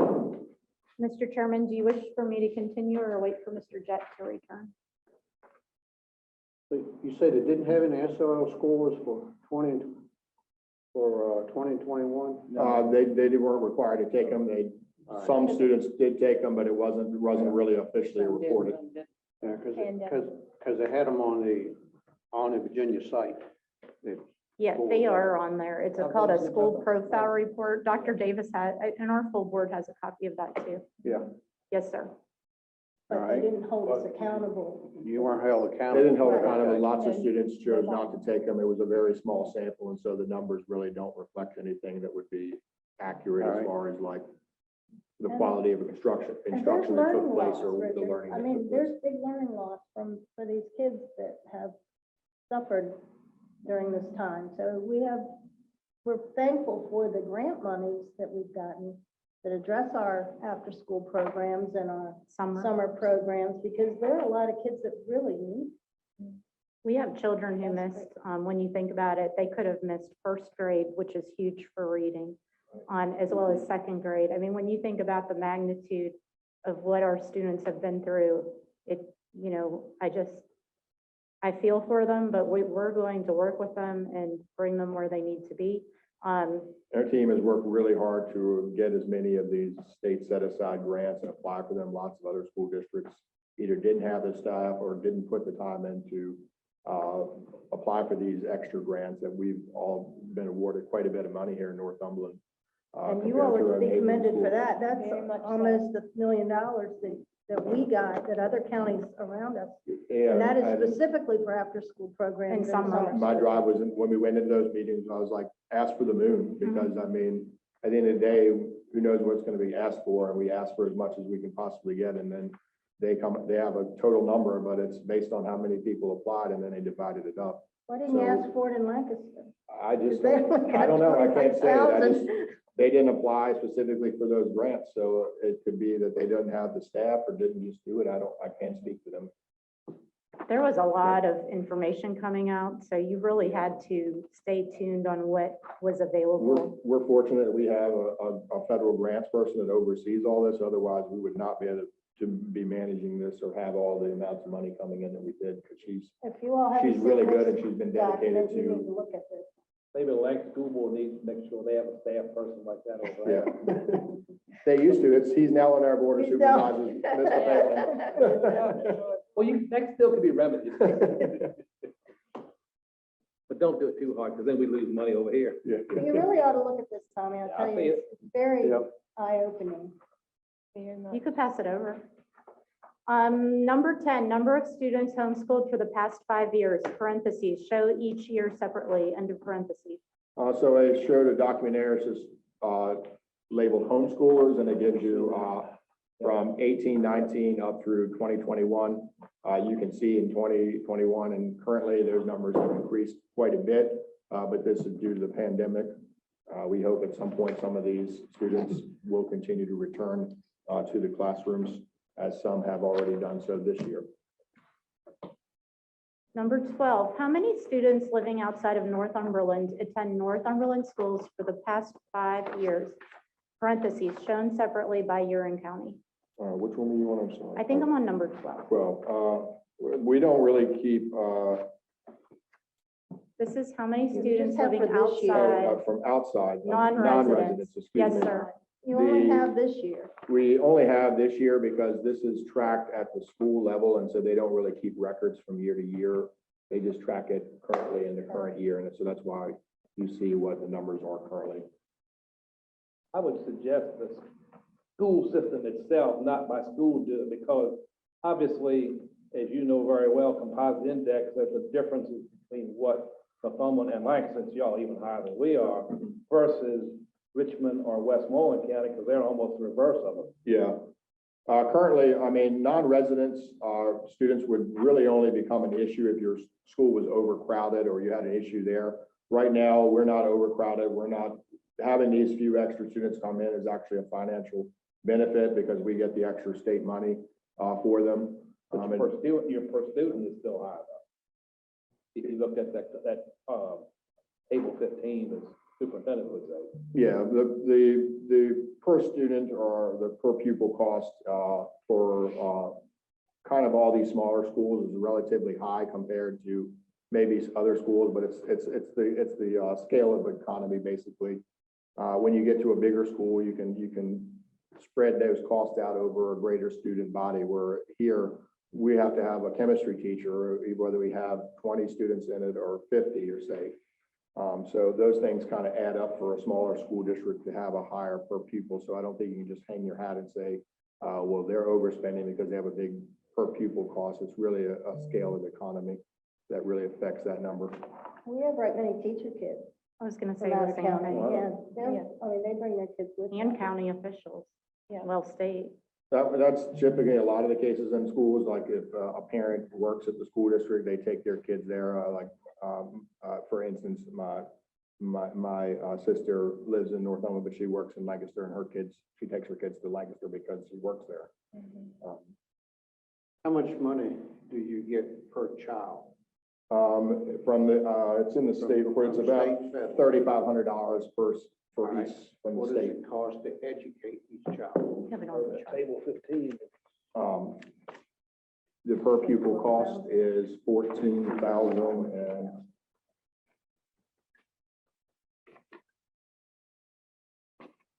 the total per pupil cost is $14,920, Alright. of which the state per pupil is $2,961. All right. So we still got a the majority of that is salary, So- you're gonna have anyway. If we say kicked out all of the non-resident students, basically what we would, the per pupil cost may change, but we would actually be paying more money locally because we wouldn't have that state portion of their money. Not getting state funding. Yep. That's easier.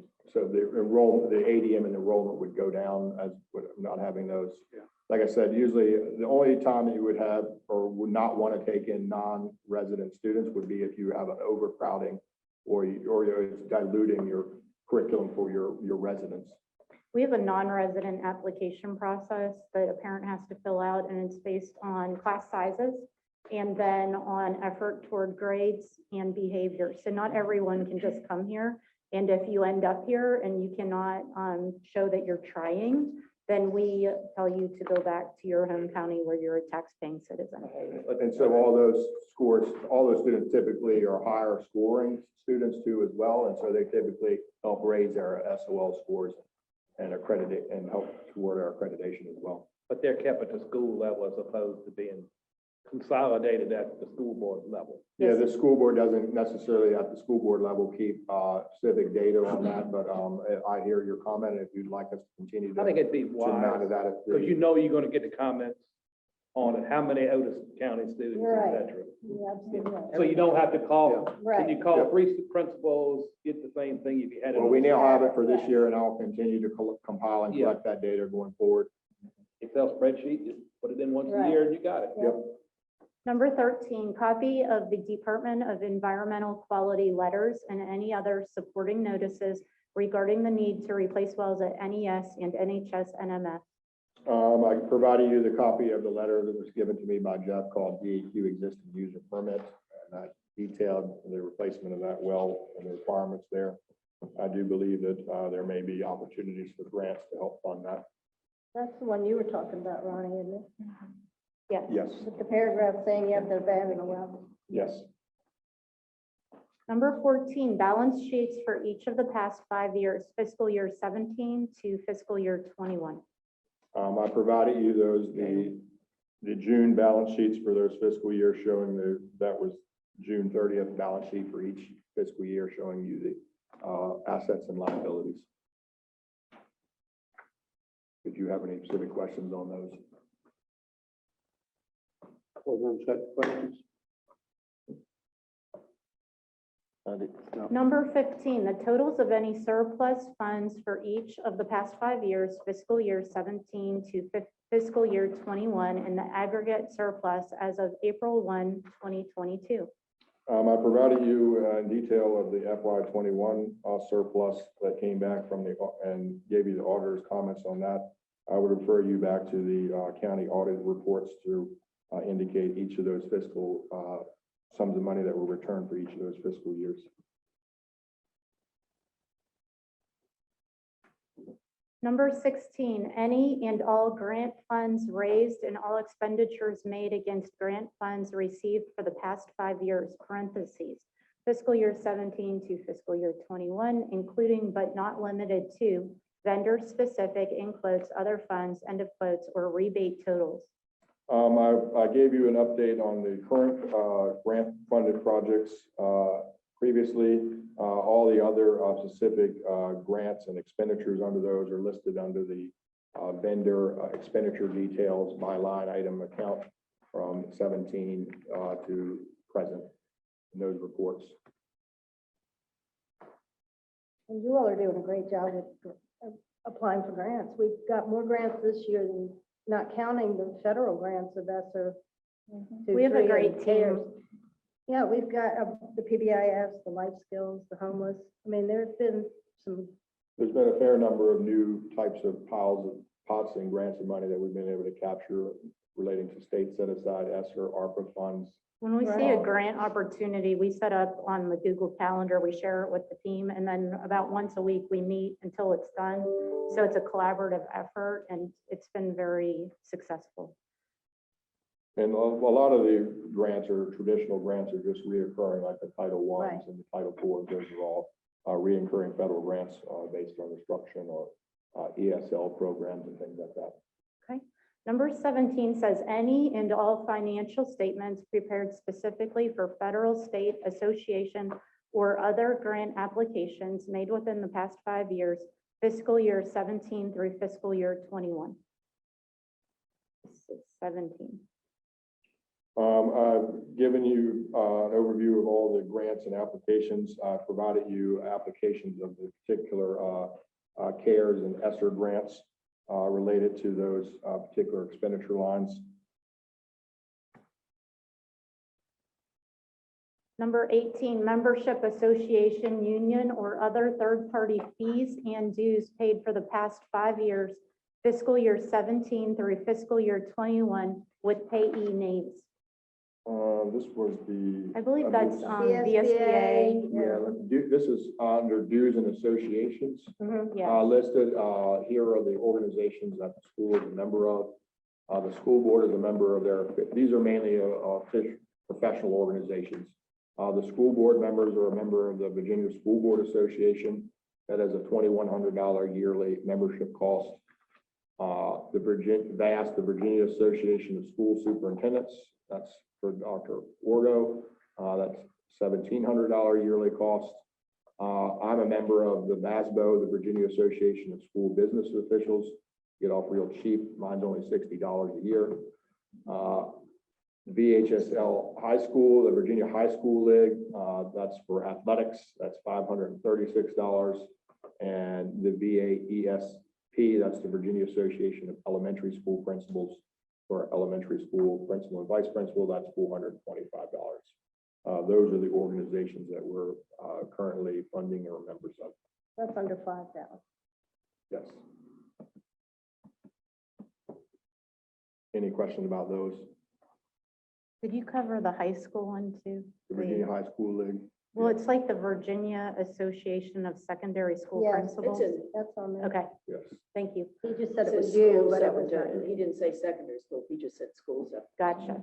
Okay, number 19, contractually obligated expenditures and or retainers by contractor for the past 5 years and all contractual obligations which impact the county budget for fiscal years 2021, 2022, 2022, 2023, 2023, 2024, or 2024, 2025, number 19. I've provided you a list of all and documents of all the contracts we're currently engaged in or have been engaged in. Some of those contracts will go out through next fiscal year, the ones that have been just awarded, but contracts are typically renewed every year by the school board. Because our budget is on a yearly basis, our contracts typically are renewed every year. Except grass cutting, we do 3 years. Except for the grass cutting, that one we renew it every year, but it's a 3-year contract. It's a 3-year, it's a 1-year contract with a 3-year continual renewal. So we have the option to renew it without going back to RFP for 3 years. But you could choose not to, But it's a or if we didn't have the money, of course, we wouldn't be able to do it. courtesy because he does such a great job. All right, number I 20. got a question. Yes. On the service master contract, effective July the 1st, paragraph 9, I don't see any rate in the contract. Is that an oversight or is this still to be fully executed? No, that contract is now fully executed. I believe, I thought it had a rate on it. Rate of blank dollars, I just want to make sure. I don't have it right in front of me, but it does have an amount. It went up this year. I'll get that for you. Yeah, because I just saw a blank. He provided that to us somewhere. Yeah, I thought I provided. Given you what with- you were providing, I can understand why you didn't attach it. Also say, give him a little bit of a break. I did. Good job. Number 20, grants, payments, or contributions made in any of the preceding 5 years, fiscal year 17 through fiscal year 21, to political action committees, candidates, political campaigns, or any other entity which has made political contributions or provided in-kind services to federal, state, or local elections. We have not, individual school employees may have made such contributions, but from public funds, we're barred from engaging in electioneering or campaigning. So no public funds from the school have been executed to any campaigns or any political action committees. Y'all don't do that, do you? No, that's against the law. No, it's, I'm curious why we were asked Why that were we question. asked? Individually, we can't. Yeah, right. Okay. Number 21, invoices on all vehicles purchased for the last 3 years. I provided you with a list of the invoices provided me from transportation of all the vehicles that have been purchased during those last 3 years. Mr. Chairman, those are our answers to the questions that we received. Thank you very much. Any board members have any questions for? How many hours does it take you to put it together? I'm still trying to catch up on sleep from Don't it. worry about the Can we calculator. charge them for FOIA?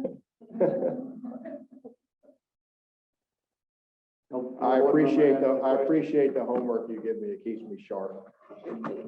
It really helps to indoctrinate, Mr. Ellis. I know it was a lot of information, and I think you did very good on the time frame of getting it here. And that last one on the STEM and the JROTC, that came in at about 6 o'clock yesterday. So you did very well on that one. I think we received it at 9:05 this morning. Yeah, I think. I'm glad you didn't send it last evening. No, it got to luck for about 6 o'clock, Mhm. and then he sent it off Yeah, today to you. So- we had a course. And I didn't really expect to see that one today. Well, we try our best to be transparent and make sure you have the About half answers. your you need. audience from that one. I want y'all to have the answers y'all need when you need them, and I understand the difficulty of trying to make decisions when you don't have all the answers. So call me if you need any answers. I'm available. I'd say 24/7, but I'm available anytime you need me to answer the questions that y'all have. Anytime between 8 and 5. Anytime I'm in the office, come on by. All right. We welcome anybody in the community. We would much rather they come to us than come here and vent to you all. They should come ask us.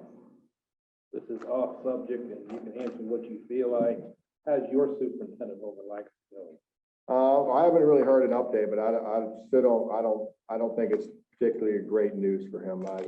Seems to have been a pretty bad stroke, and there hasn't been a lot of news said about it, but we're still praying for him. It's a really There's a sad prayer vigil. situation. And Yeah, I there is just a- announced there is it. a prayer for him, vigil. vigil for him tomorrow night, Friday if at y'all would 5. like to try to It's attend. Friday. 5:30. Excuse me, I'll talk Friday. to the At town the town center. park. Town Park. What happened? I'm sorry, what was that? You said, what happened? He had a medical He emergency. had a medical Russell? emergency. Dan Russell had a major stroke. Oh, yeah, I read it. Over spring break. Yeah.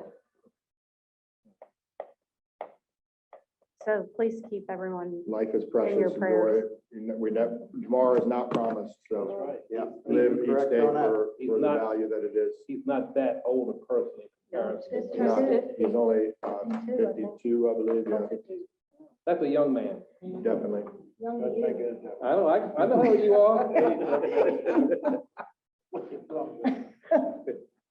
Well, I just say we appreciate the opportunity to work with you all and to collaborate together in a meaningful and positive environment.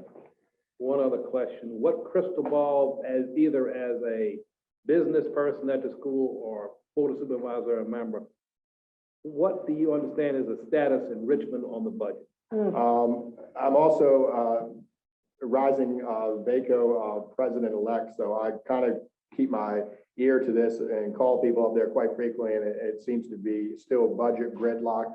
But what I hear, hopefully over the next 2 or 3 weeks, by the end of May is what they're calling for now to get a budget, but it seems like they're in political gridlock, much of the nation. They can't get over themselves to actually serve the public. Right. They got a problem that's unique, they got too much money and they can't figure out what to do with it. I mean, yeah, that's part of. And taxpayers' dollars, by the way, too. And it's sort of what you're seeing here locally too, is they have all this windfall of extra money that came in and it's, and revenue. And so they're arguing over how much to give back to the taxpayers, how much to spend on programs, how much they need to fund programs they've actually cut.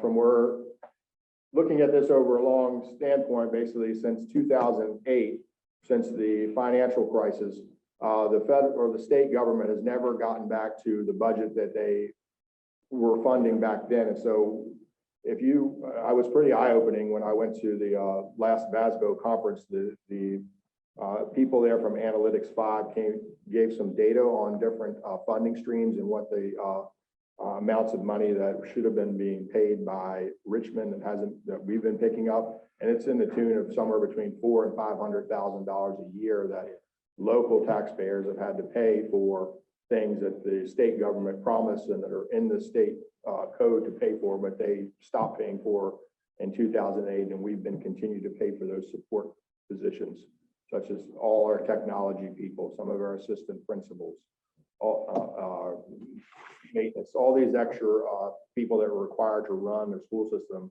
We have to fund those positions locally now because the state's not paying one dime of that. And really hopeful in this budget that we're going to make some progress on returning some of that back and then picking up some of those bills for us. And I think you see that in Governor Northam's previewed budget, which is what this budget is based on. But the General Assembly and Glenn Youngkin are both pushing for teacher raises and more funding to public education.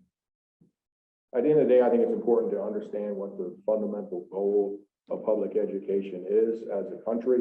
And as we talk about the Constitution and rights and our founding fathers, the writer of the Constitution understood in order to have a sound and strong democracy, Thomas Jefferson, that you had to have an educated populace, and that starts with a strong, robust public education system that we all have a sense of grounded knowledge of what it means to be Americans and what it means to be American and free and have liberty. And so in order to maintain our country and to maintain those values of liberty and freedom, we have to have a strong, robust public education system that we all can unite around, because otherwise we will fracture into our different segments and we will become even more and more separated and dysfunctional as a society and as a government. Here, here. The one concern is because the state doesn't even have a budget, it's impacting your potential budget, because your budget's based upon no local increase. And if we approve that, and then all of a sudden, they don't get what you were forecasting, we're all in a problem. So we'd like to give you your budget by the 15th, but we don't have good figures from them. Your budget's built upon what they have. And I understand that, Plain. I believe that we're going to be in a good spot pretty soon. And I think even I don't think the budget's going to change to a drastic amount that would drastically affect the local taxpayers either way, what they affect. We wouldn't, I would expect the money to go up versus go down Then from the state. Then you have to do a budget amendment, not like that. I believe everything, I know everything would improve if we eliminate the politics. That hurts them more than anything else. You know, this party trying to hold this down, this party trying to hold it down. Well, It really hurts the country. From the Congress on down. And it's not easy to figure out. well, I would just like to say that as a public school and entity, we are really open to input. We want to hear from parents. We want to have, there's lots of opportunities for everyone to be involved in what gets taught, the curriculum that gets chosen.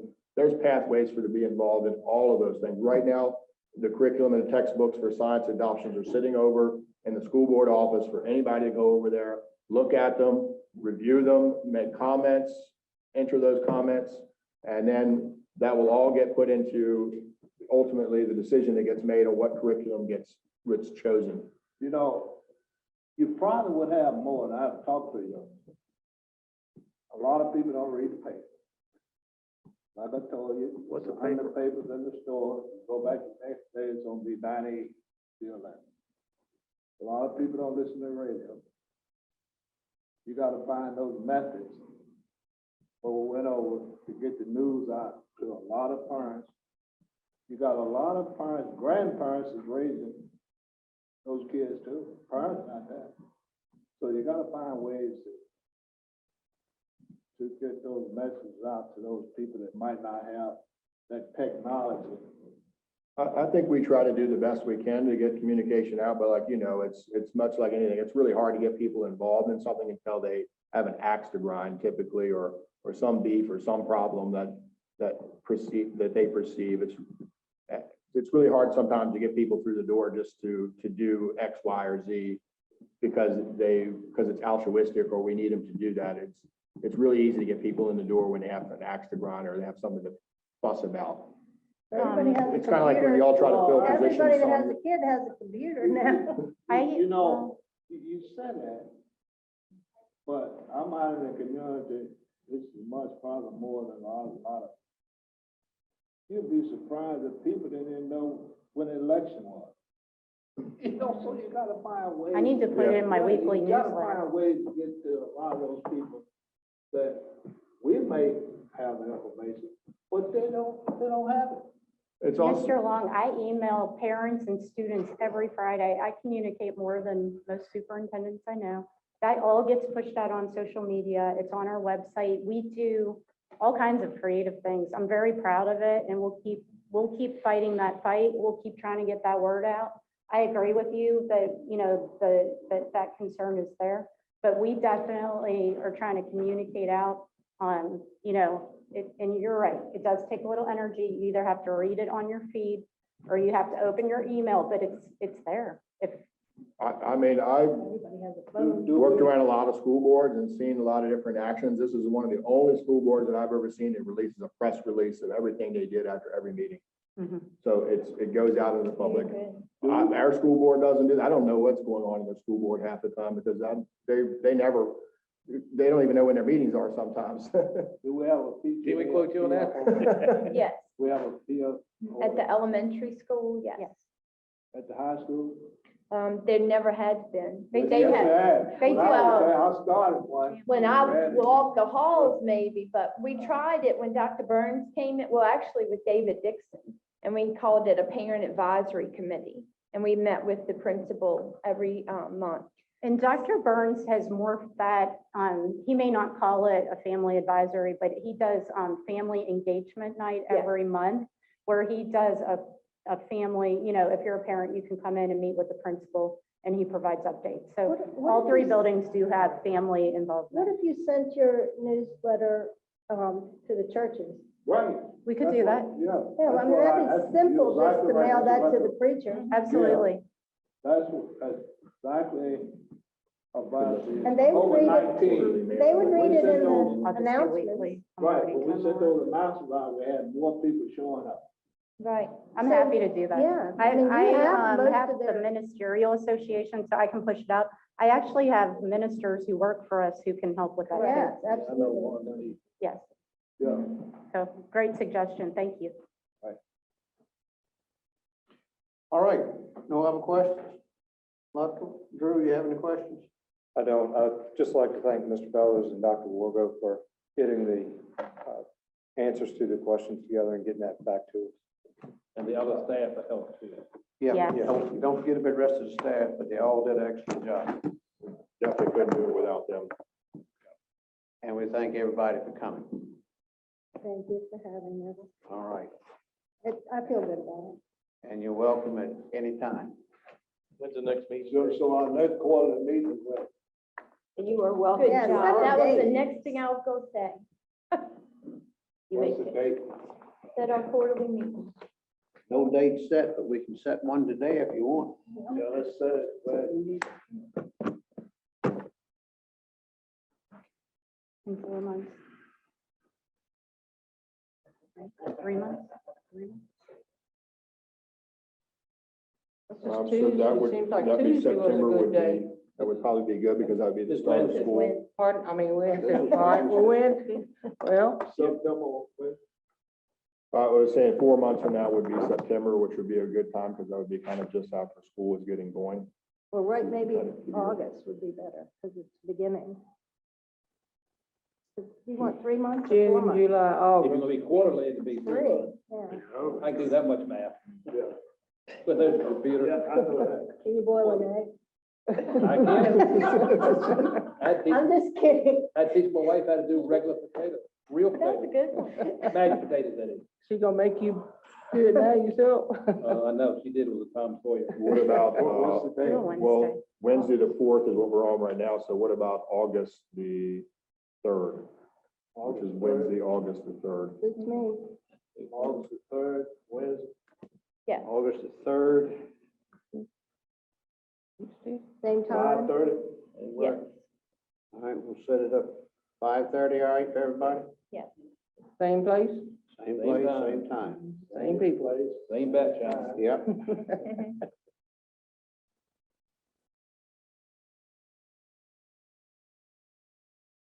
A request for the use of the parking lot adjoining the EVB building. And did upload some pictures in board docs for the board this afternoon. Actually, Morgan uploaded those pictures for me. So I did talk to the county attorney, and one of the things that he had suggested, if the board chooses to move forward with this, is to grant a license for limited use. And the board could move forward with that contingent upon, of course, Just back up a minute. Who is this Luba? I've never heard nothing about it. What is it requesting parking for?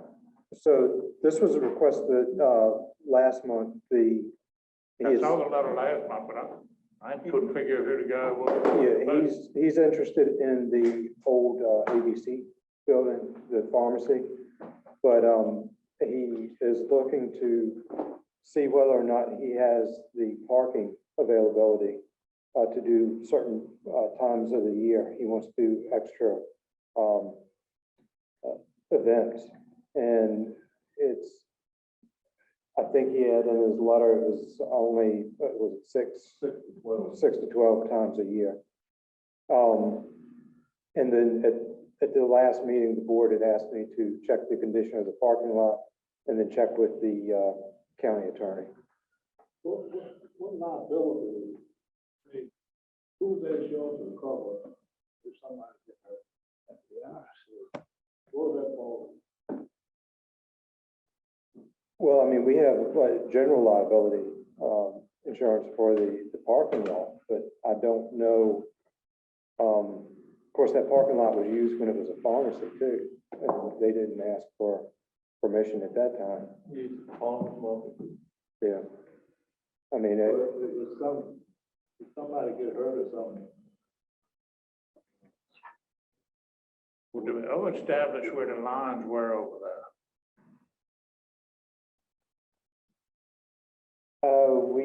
we never did on that backside. well, if somebody get hurt, our insurance will cover. I will double check that.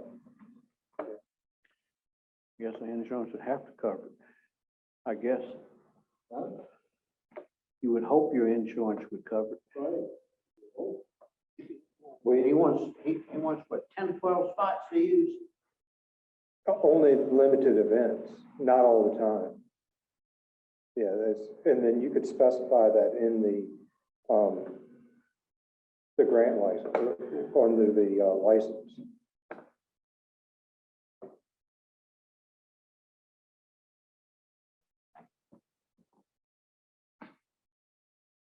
Yeah, you have the same situation during farmer's market. They don't have any license to use it, they're just using it. They just use it. At least with him, you have a little bit more control. And we did have an incident in that particular case where a lady stepped off it was the pavement and was injured, and it went through our insurance. Went through your insurance? Mhm. That's my concern.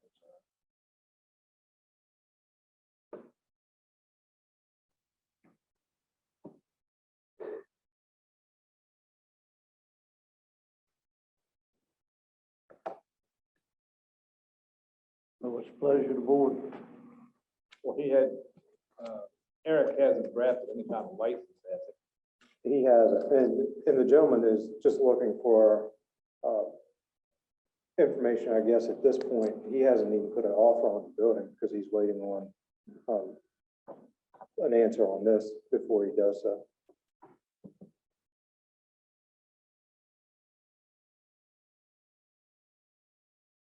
Where is his parking? I believe it's just right there along the side, which has, what, 5, 6? Yeah. It's not very many parking spots there.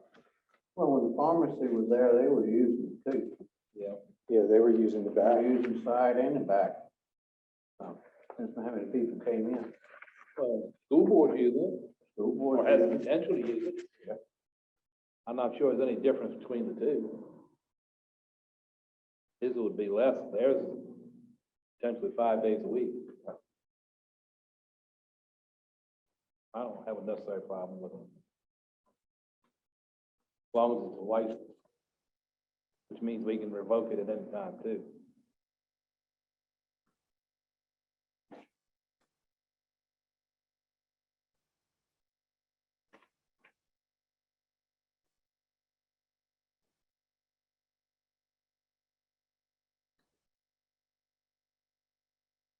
All right, board want to think about it, or you want to make a decision now?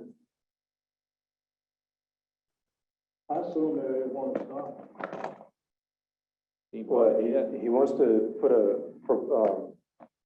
make an offer on the building. So that's what he's. Well, he's waiting for us to give a decision before he makes the offer. Does he know what they like? He does not know. I would suggest that we notify him that we let him use it if the license required, and depending on his yes or no on that, we'll vote on it next week. It'd be limited. Yeah, what use. required, Jimmy? The attorney suggested to have, let him use the parking lot with a license. But the gentleman that's interested in the building doesn't know anything about that yet. I think we need to run that by him before we decide whether or not we're gonna allow him. No, let him be aware of it. Yeah, let him be aware of it, and then we go from there, vote on it in the next meeting. Or whatever. Yeah. I mean, either that or approve it contingent upon a license, And that's fine too. granting the license, and then that would be up to him as to whether he wants. What kind of license are y'all referring to? So Eric was just, Mr. Gregory was referring to having a license that spelled out when he could use the property. Permission like- to use it. Limiting it to a certain number of times each year and different things. We granted a license to David Hinton to use the property next door to the Tri-County landfill, remember? It's just like permission to hunt on some property, you're granting a license to use it. It's a legal term.